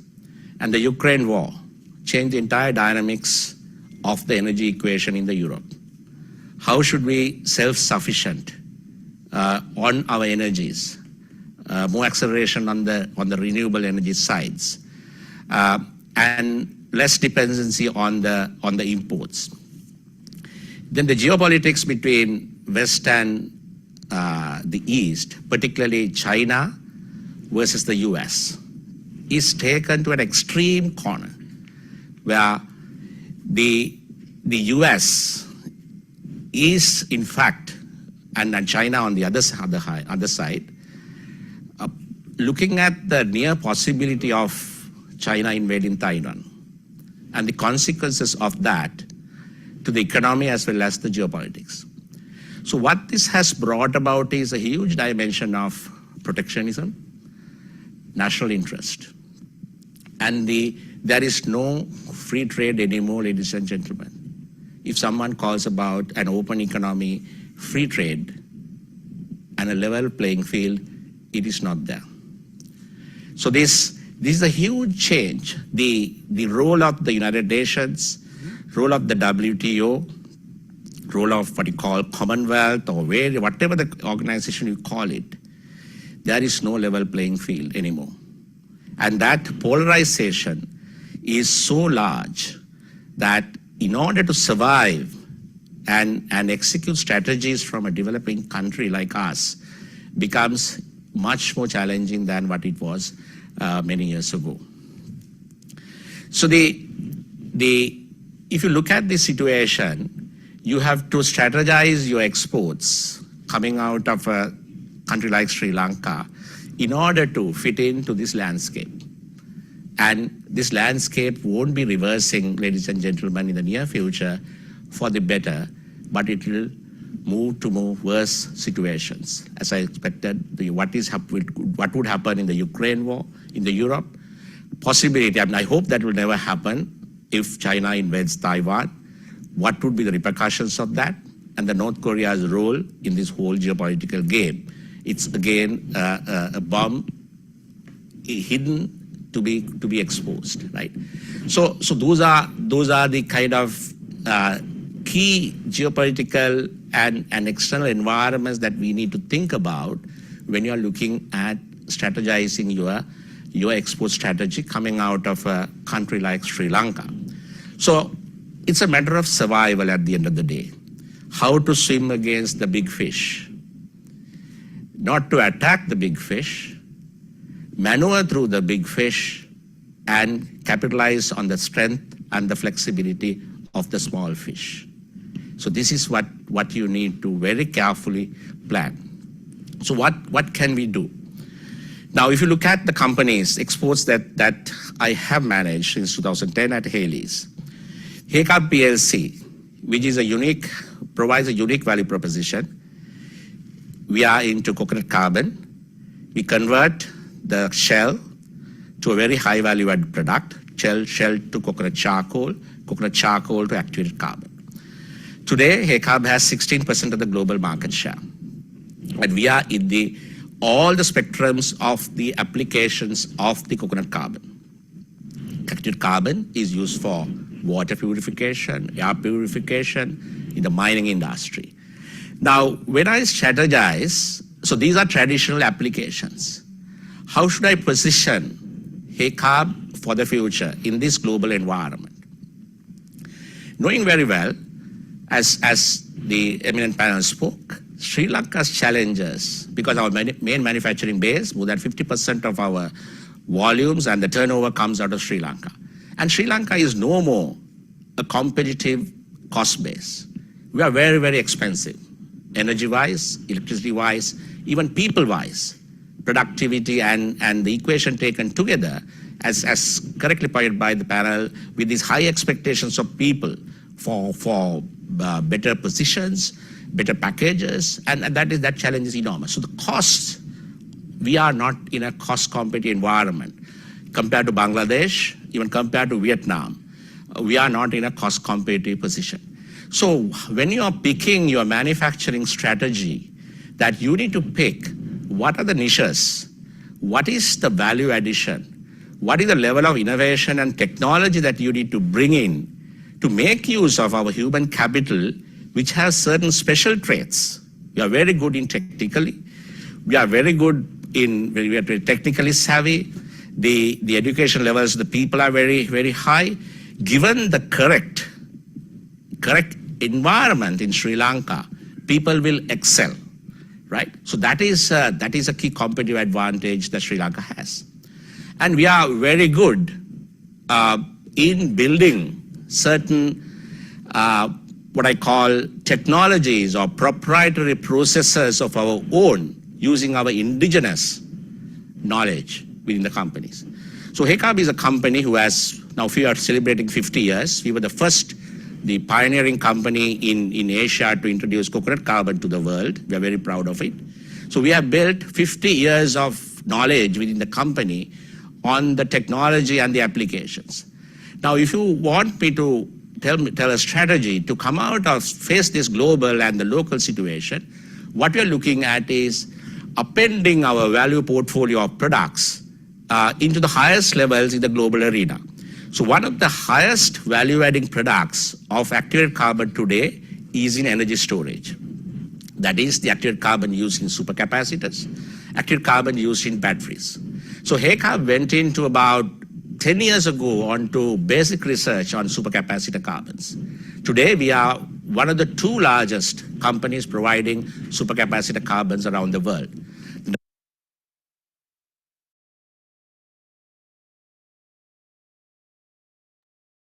Right, it was in 2023. So we'll see what will be discussed at the industry forum in 2024 industry forum of international conference. We call it ICOM. So I wanted to share that part of Mr. Rajita's discussion.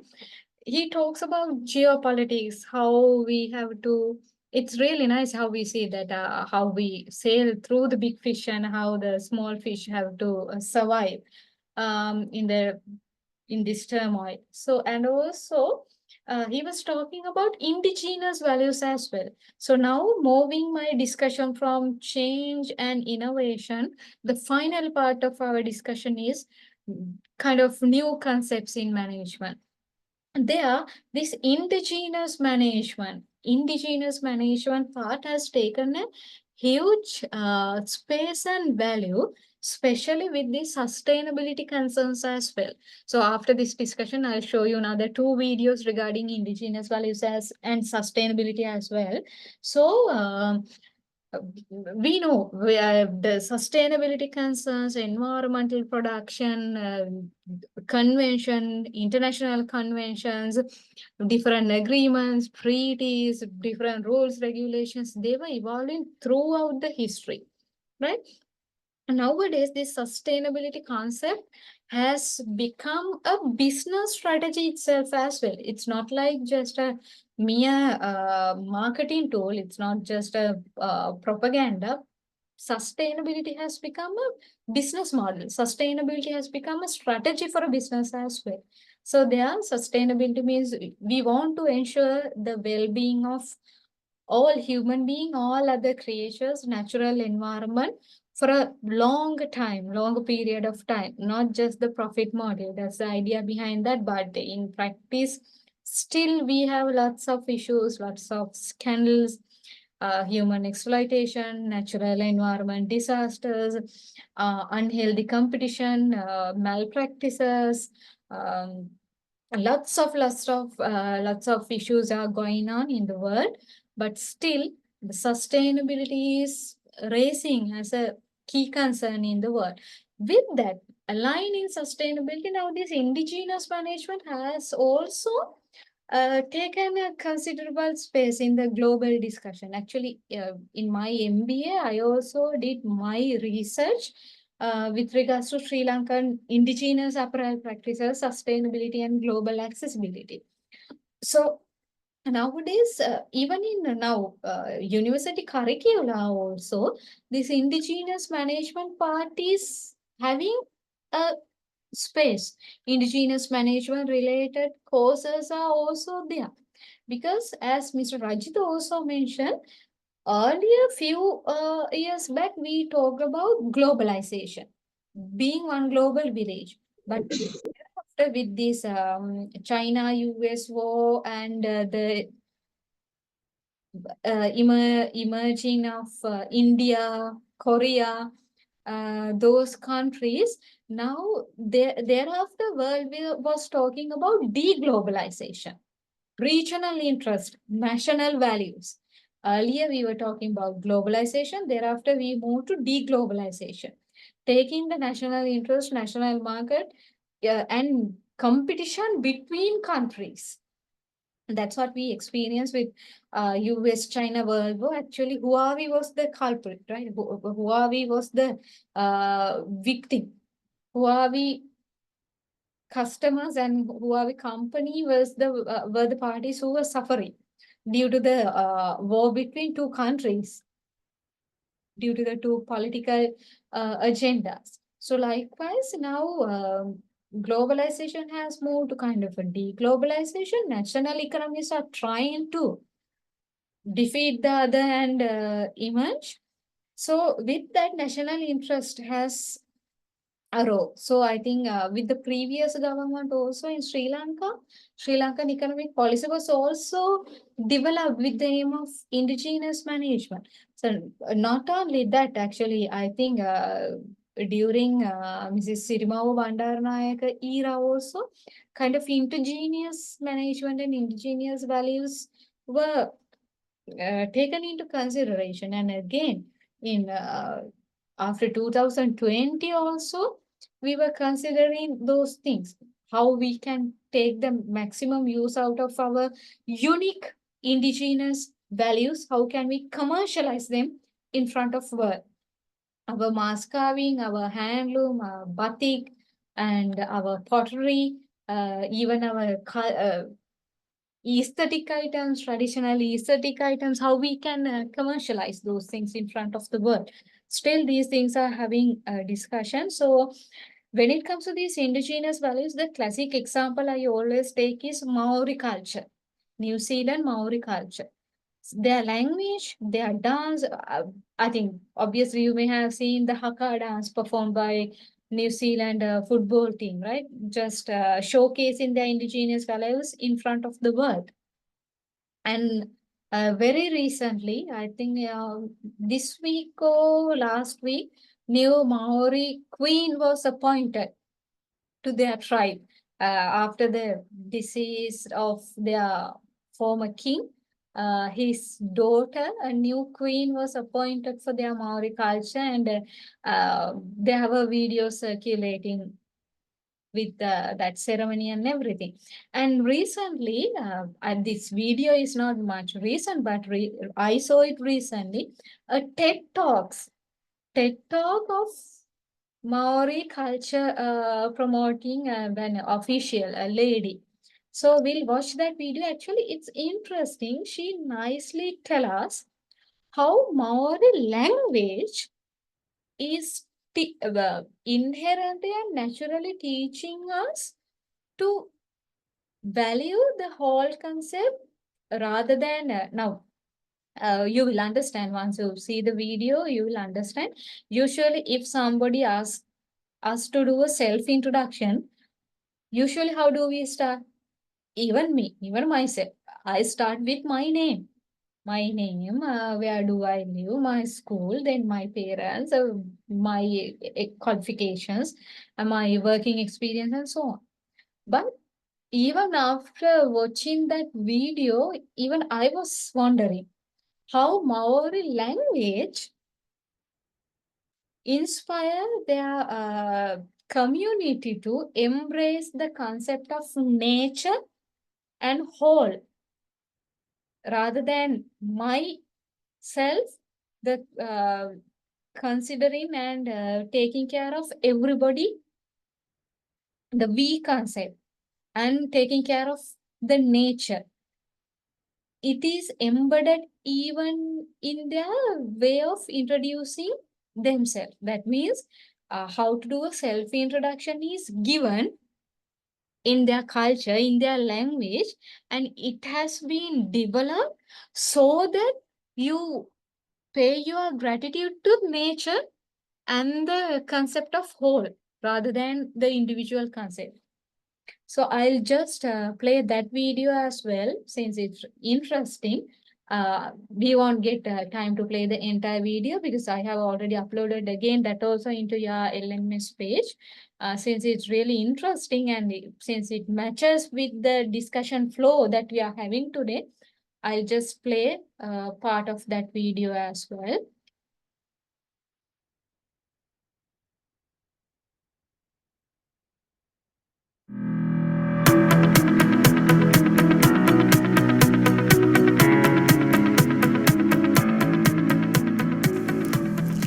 Tihei mauri ora, ko huruiki te maunga, ko punuruku te awa, ko mātātua te waka, ko ngāti wai te iwi, ko morore kai kaupeka piripi te tupuna, ko mōkau te marae, ko Amelia Butler aho. Nō reira, tēnā koutou, tēnā koutou, tēnā koutou katoa. My mountain is Huruiki. My river is Punuruku. My ancestral canoe is the Mātātua. My tribe is Ngāti Wai. My marae, or gathering place, is Mōkau in Whangaruru, a small rural community in the far north of Aotearoa, New Zealand. My great-grandfather is Morore Kaikaupeka Piripi, and he was the paramount chief of our tribe, Ngāti Wai. I am Amelia Butler, therefore greetings, greetings, greetings to you all. Kia ora, my name is Amelia and I am a Māori cultural practitioner here on Turtle Island. What you just heard me share was my pepeha. Pepeha is how we introduce ourselves in te ao Māori culture. It acknowledges our whakapapa, our genealogy to the taiao, to the natural world, and to our tupuna, our ancestors. pepeha and whakapapa form the basis of how we as Māori see the world and our place within it. As a cultural practitioner, my work focuses on sharing te reo Māori, the Māori language, kapa haka, our traditional Māori performing arts, and te ao Māori, Māori culture, through my organisation, Learn Māori Abroad.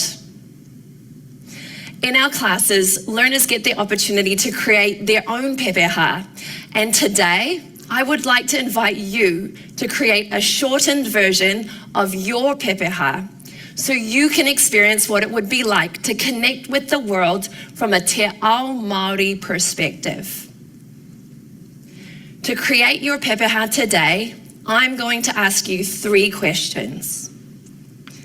My first question is, ko wai tō maunga, who is your mountain? Now, this could be a mountain where your ancestors come from, or a mountain where you live. It could be the mountain where you grew up, or the mountain you go hiking up. Which mountain would that be for you? Now, I would like to add that for those of you who live in a place where there are no mountains, I invite you to think about another landmark, such as a desert, a prairie, a canyon, a forest, a hill, or a natural area where you live that is significant to you. My second question is, ko wai tō awa, who is your river? Now, this doesn't necessarily have to be a river. It could be a lake, a waterfall, a stream, the ocean or the sea, any body of water. It could be the body of water that your ancestors were connected to, or the body of water where you live. It could be the beach where you go to swim, or the stream where you grew up. Which body of water would that be for you? My third question is, ko wai tō wahi hui, who is your gathering place? For us as Māori, our gathering place is our marae, our traditional Māori meeting complex, which we have whakapapa or genealogical connections to.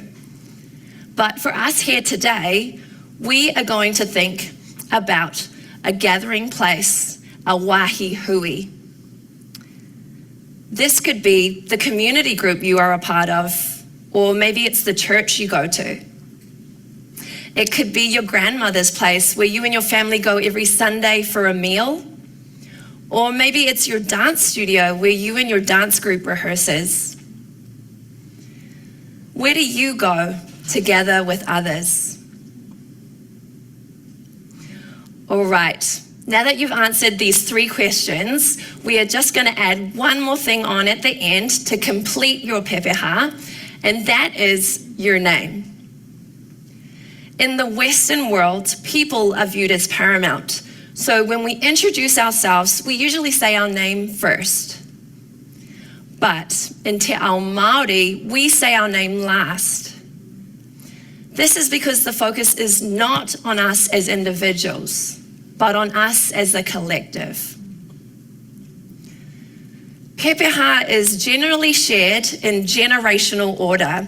So because mountains and rivers were here long before people walked this earth, we share our mountains and rivers first. Once we share our mountain and the body of water, we share our ancestral canoe. As Māori, our waka arrived to Aotearoa shores from other areas of the Pacific.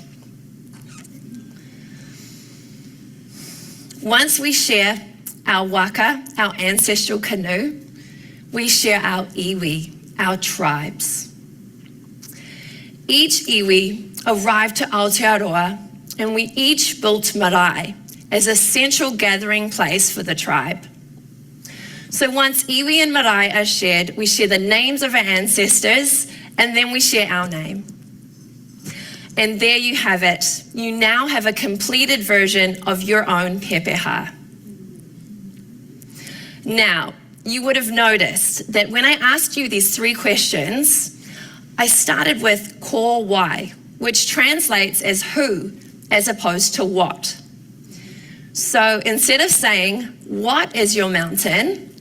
I said, who is your mountain? Who is your river? Who is your gathering place? Wow. This reflects the relationship that we as Māori have with these elements, in that we don't view them as a what or a thing, but we view them as a who, in the same way we would view a person.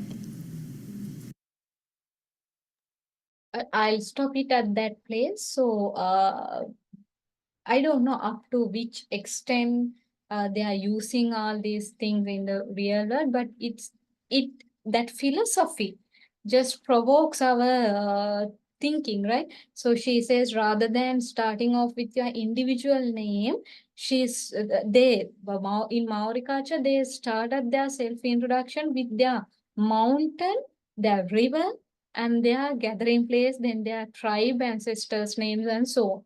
And she said, rather than asking, what is your mountain? They asked, who is your mountain? Rather than, what is your river? Who is your river? So they are giving a human touch, kind of a value, respect. Same as given to a person, they give those respect and value to those natural elements as well. That much, she says, that much they are connected to it. So I think that's the beauty. So through language, how they reflect the connection between natural environment and their gratitude towards those natural environment, and having a holistic and collective concept rather than an individualistic concept. That is their culture, right? When it comes to national culture also, there are different categories. So there is a scholar called Hofstede. He has introduced different national cultural dimensions, such as power distance culture. So power distance, that means in some countries, there is a huge power distance between the maybe the boss and the subordinate, leader and the follower, employee and the employee, politicians and civil people. So in some countries, power distance is less. There is another cultural dimension introduced by Hofstede, such as individualism versus collectivism. That means in some countries, people are working in individualistic way, whereas in some countries, people work in collective nature. Another cultural dimension is whether, if I'm not mistaken, uncertainty oriented or uncertainty or something. I can't exactly remember the term. And also whether we are risk taking people or whether we are risk aversive people. So likewise, Hofstede has introduced different cultural dimensions. So as she said, as a Maori cultural ambassador practitioner, as she said, they are more towards collectivism and more having more connections towards natural environment. That's their culture, and that's their promoting. And these ideas and these philosophies are nowadays highly embraced in the world as well. Even when doing business, even when managing countries, even in controlling, ruling countries, these indigenous values and sustainability, those things go hand in hand, because indigenous values really attach to the natural environment. There are lots of research papers, lots of researchers done as to how much indigenous cultures and values are linked with the natural environment. And also they say indigenous industries which are having cultural element and which are really environmentally friendly, they are having a huge demand in the world as well. So with that background, I also did my research. So with that, I'll just show you another video again where indigenous values and sustainability comes together. This is Bhutan Prime Minister. So as a final video, we'll see how their values and the sustainability practices are bringing an example to the entire world.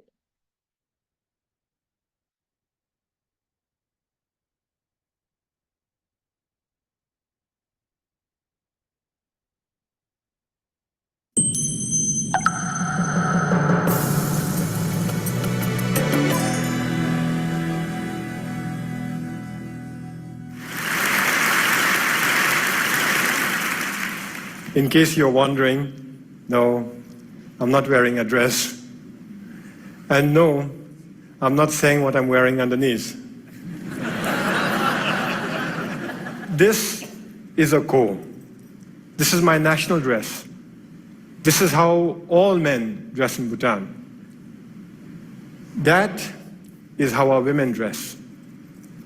Like our women, we men get to wear pretty bright colors. But unlike our women, we get to show off our legs. Our national dress is unique. But this is not the only thing that's unique about my country. Our promise to remain carbon neutral is also unique. And this is what I'd like to speak about today, our promise to remain carbon neutral. But before I proceed, I should set you the context. I should tell you our story.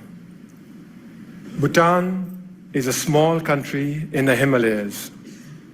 We've been called Shangri-La, even the last Shangri-La. But let me tell you right off the bat, we are not Shangri-La. My country is not one big monastery populated with happy monks. The reality is that there are barely 700,000 of us, sandwiched between two of the most populated countries on earth, China and India.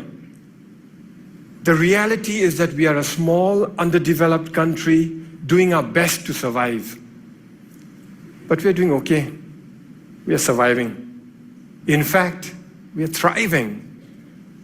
And the reason we are thriving is because we've been blessed with extraordinary kings. Our enlightened monarchs have worked tirelessly to develop our country, balancing economic growth carefully with social development, environmental sustainability, and cultural preservation, all within a framework of good governance. We call this holistic approach to development gross national happiness, or GNH. Back in the 1970s, our first king famously pronounced that for Bhutan, gross national happiness is more important than gross national product.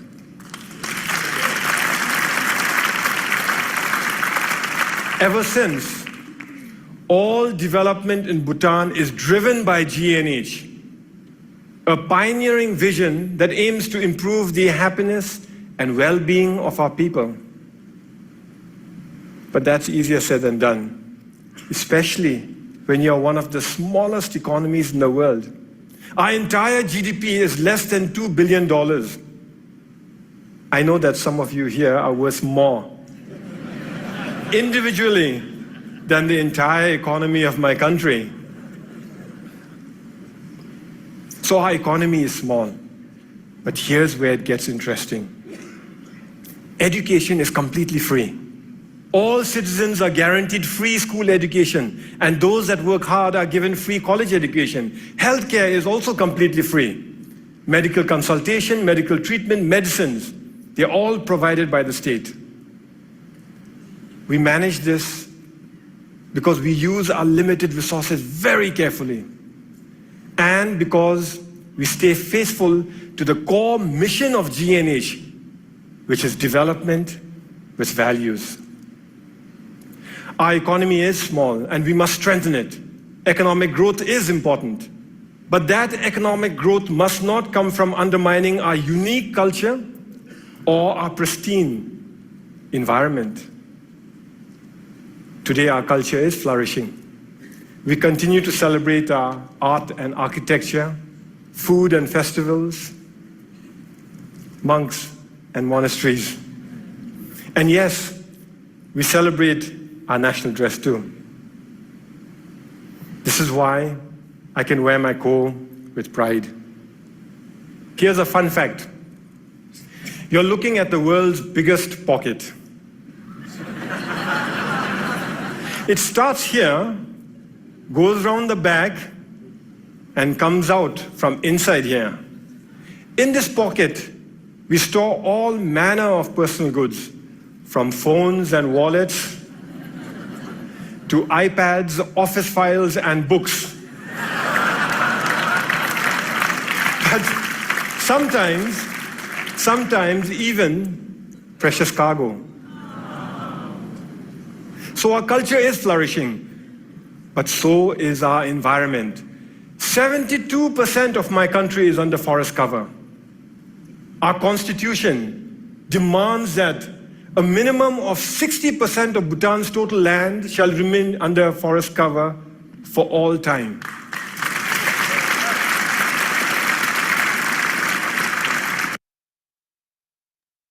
So likewise, this discussion goes for, I think, around 15 minutes. So Bhutan has introduced not the gross national product concept only, they have introduced gross national happiness. There are criticisms regarding that index as well as to how you measure the happiness of the people of your country. There are criticisms about the philosophy and the concept behind that is really impressive, really empowering, right? National happiness index. And also at the end of his speech, please watch this video.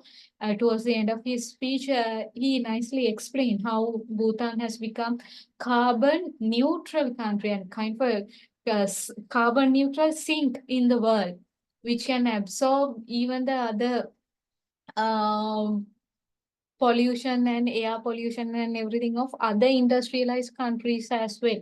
So he nicely linked their culture and environmental preservation, their sustainability, empowered by all the parties in the country, not only government, businesses, even the civil society, everybody, because in their constitution also, all these things are mentioned and all the parties are working towards that. So that's a message that he's giving at the end. So you can watch all these videos and I think we can take a lot from these things to our country as well, with comparing to Bhutan by Sri Lanka as well. So here I'm not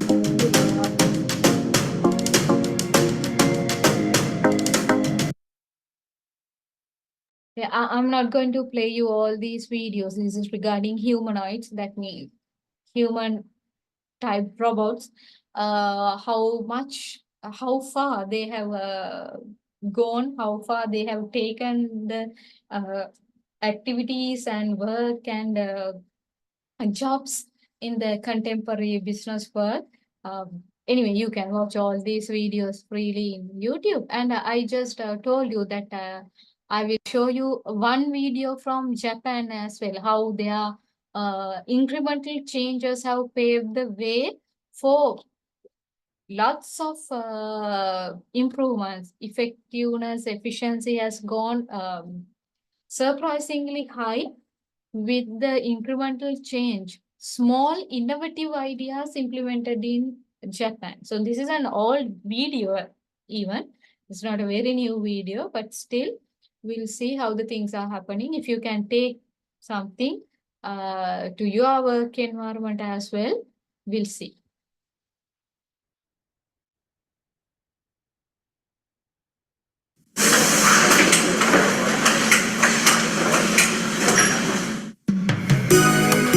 Visitors to factories in Japan often remark how carefully and neatly the tools and working materials are arranged.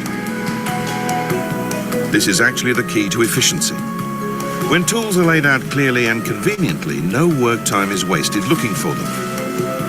And logical pre-positioning of materials reduces time spent transporting them to workspaces, lessening the danger of collisions en route. Such techniques for improving work efficiency and safety are known as kaizen, a Japanese word that simply means to do something better. Our workers on the shop floor are always thinking of ways to improve the workflow, revising procedures so they take 2 steps instead of 3 or need 5 seconds instead of 10. Many tiny improvements add up to give a big result. That's kaizen. The idea of kaizen began in automobile plants about 70 years ago. Workers sharing their knowledge to revise and improve work procedures made a great contribution during the years of Japan's rapid economic growth, and the kaizen philosophy is still firmly embedded in Japanese industry. Let's look at how kaizen works in this sandwich factory, which has a mostly female workforce. Their old way of doing it was for each worker to handle a single process as the materials moved past them on the line. But one process, cutting the bread, always took more time and interrupted the flow, keeping the next worker waiting. We'd been doing it that way for years and never saw it was a problem. Once they realized the weakness in their system, they decided to change from a linear flow to one where small groups of workers each complete batches of sandwiches. After rearranging workbenches and assigning multiple processes to each worker, the time required fell sharply and productivity went up.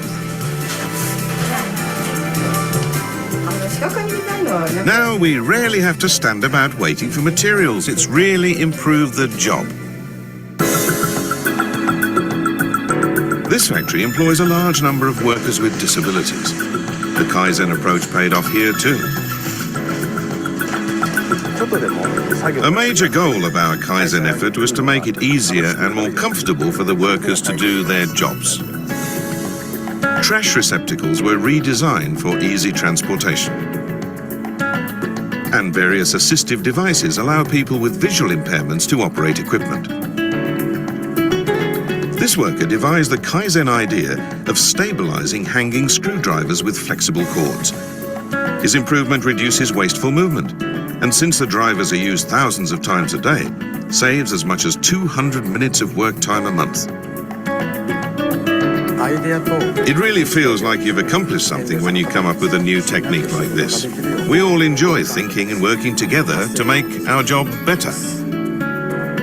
Spares and supplies are arranged for easy handling by the visually challenged. Right. So likewise, you can see many videos. So this is a video that I usually show to undergraduate students as well. So can you just believe they want to reduce just 5 seconds? But do we actually think they want to reduce even 2 seconds? They want to reduce one movement. So with that, they have taken a huge mileage, a huge rise in their effectiveness. And so Kaizen 5 A's, those are concepts for us that we paste on a wall, that we take a printout and paste on a wall. But for them, they are actually embedded naturally. They're coming out from their day-to-day activity. So something that we have to think, and you can think how to take all these indigenous concepts, sustainability, Kaizen and all the improvements, and also how to face this AI era. And also another big challenge, as I think Tushar also mentioned, how to deal with new generation, new workforce. That's a paramount challenge for you now. So we have to think lots of these things. These are kind of evolving discussions in management, contemporary concepts. There will be lots of new concepts coming in the future as well. So that's the end. So at this point, I would like to conclude this entire lecture series and leaving you to think again creatively how to handle your change, innovation, how to adapt new things. So likewise, you can think a lot, right? Then you have a lot to learn through this MSc program as well. So that's the end from my end. Before concluding our entire lecture series, do you have anything to add? Any sharing, any comment, any concern? So again, sharing your experience with regards to these concepts that we just now discussed and watched videos. Do you have anything to add? Any comment?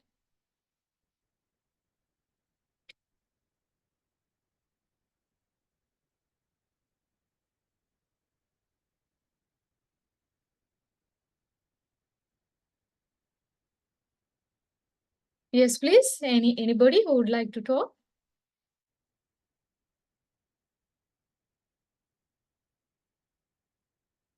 I think there are things to think. Some of things I think you may already have implemented.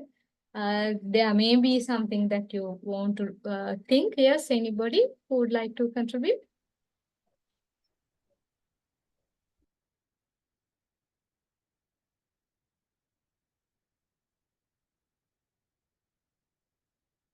Are you sleepy now? Now it's almost 10. Are you hungry? Are you sleepy? Are you boring? It's perfect, ma'am. It's perfect. I think nothing to say. That's why everybody is silent. Well, ma'am, I mean, the series of lectures were very informative indeed. So, I mean, sometimes, hopefully, most of our students would have been in practice without knowing the terminology. Yeah. So the things that you taught would have helped us to, couple it up and then, proceed ahead with whatever you do in various capacities. So thank you very much for your contribution. Thank you very much, Ravi Priya. Yeah, the concepts are there, criticisms are there. You can get the best out of it and adapt into your environment, your workplace, and to your life as well. Ma'am, this is Susima. Yes, Susima. Sorry, because I was actually keeping quiet today because that just now only I came home. While I was driving only, I listened to your lecture today. So actually, I had many things to contribute anyway. I learned a lot. Actually, the series of this lecture is very useful, and the way you are talking also very clear and understandable, and you're not hurry to tell anything. So actually, I gained a lot, right? So your explanations are very clear, and you actually put your effort to um, actually to give more, and you try to convince us the theory as practical, right? So that's why you showed lots of videos and the drawings that you did. So all those are very clear, and I gain a lot. I suppose others as well.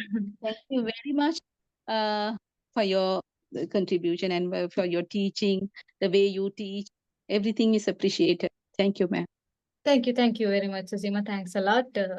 Actually, it's really encouraging, especially you all being master students who are already working at managerial capacity.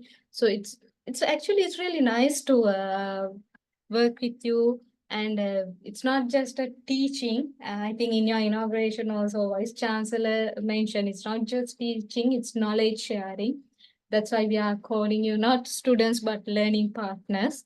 And it was really nice. And anybody else who wants to share anything or any comment, anything? Yes, madam. I also want to thank you because you are conducting lectures very excellent way. On first day also, I made a comment that excellent lecture, madam. Very good English. So, thank you, madam. Thank you very much, Ganga. Thanks a lot. And I think now even though I participated your inauguration, we couldn't meet personally. I met Susima at the final moment. And even I talked with some of my colleagues at marketing department that we missed the chance of getting introduced to each other with the MSc students. So I invite all of you. You can engage with many projects. You can have even community projects, CSR project, and also we can have kind of nice gatherings as well. We can get together. I mean, with your entire department and also from faculties and from your batch end, we can have kind of a get together. We can sing songs. We can and share some knowledge. We can have kind of platforms as well. So I invite you all to organize those things as well, having discussed with your chief coordinator, Ms. Asari. We'll try to meet one day physically and try to talk a lot and have kind of a networking sessions among us. So I invite you all to think on that as well. So thank you very much. I really enjoyed these 4 days, 4 weeks, especially with your contribution, active involvement as well. So we'll see. Someday we'll be able to meet each other again. Then thank you very much, friends, colleagues. Then wish you all the very best. Good luck with all your career prospects and your MSc program, and also with your personal lives as well. Complete your MSc program within this given 2 years. Do not give up. Right? There will be lots of challenges. I know how hard it is to do an MBA while working. We also have gone through the same tough situations, but do not give up. From Open University FM faculty and they will surely complete your degree program, your master's program within 2 years. So take the benefit out of that, give your commitment and complete it. And after 2 years, hope to see you at the convocation, right? And BMICH. So there again, we can meet and talk with your achievement. And good luck, everybody. Good night. Then see you one day. Thank you so much. Thank you, ma'am. See you. Good night. Thank you, madam. Good night. Thank you. Thank you very much, everybody.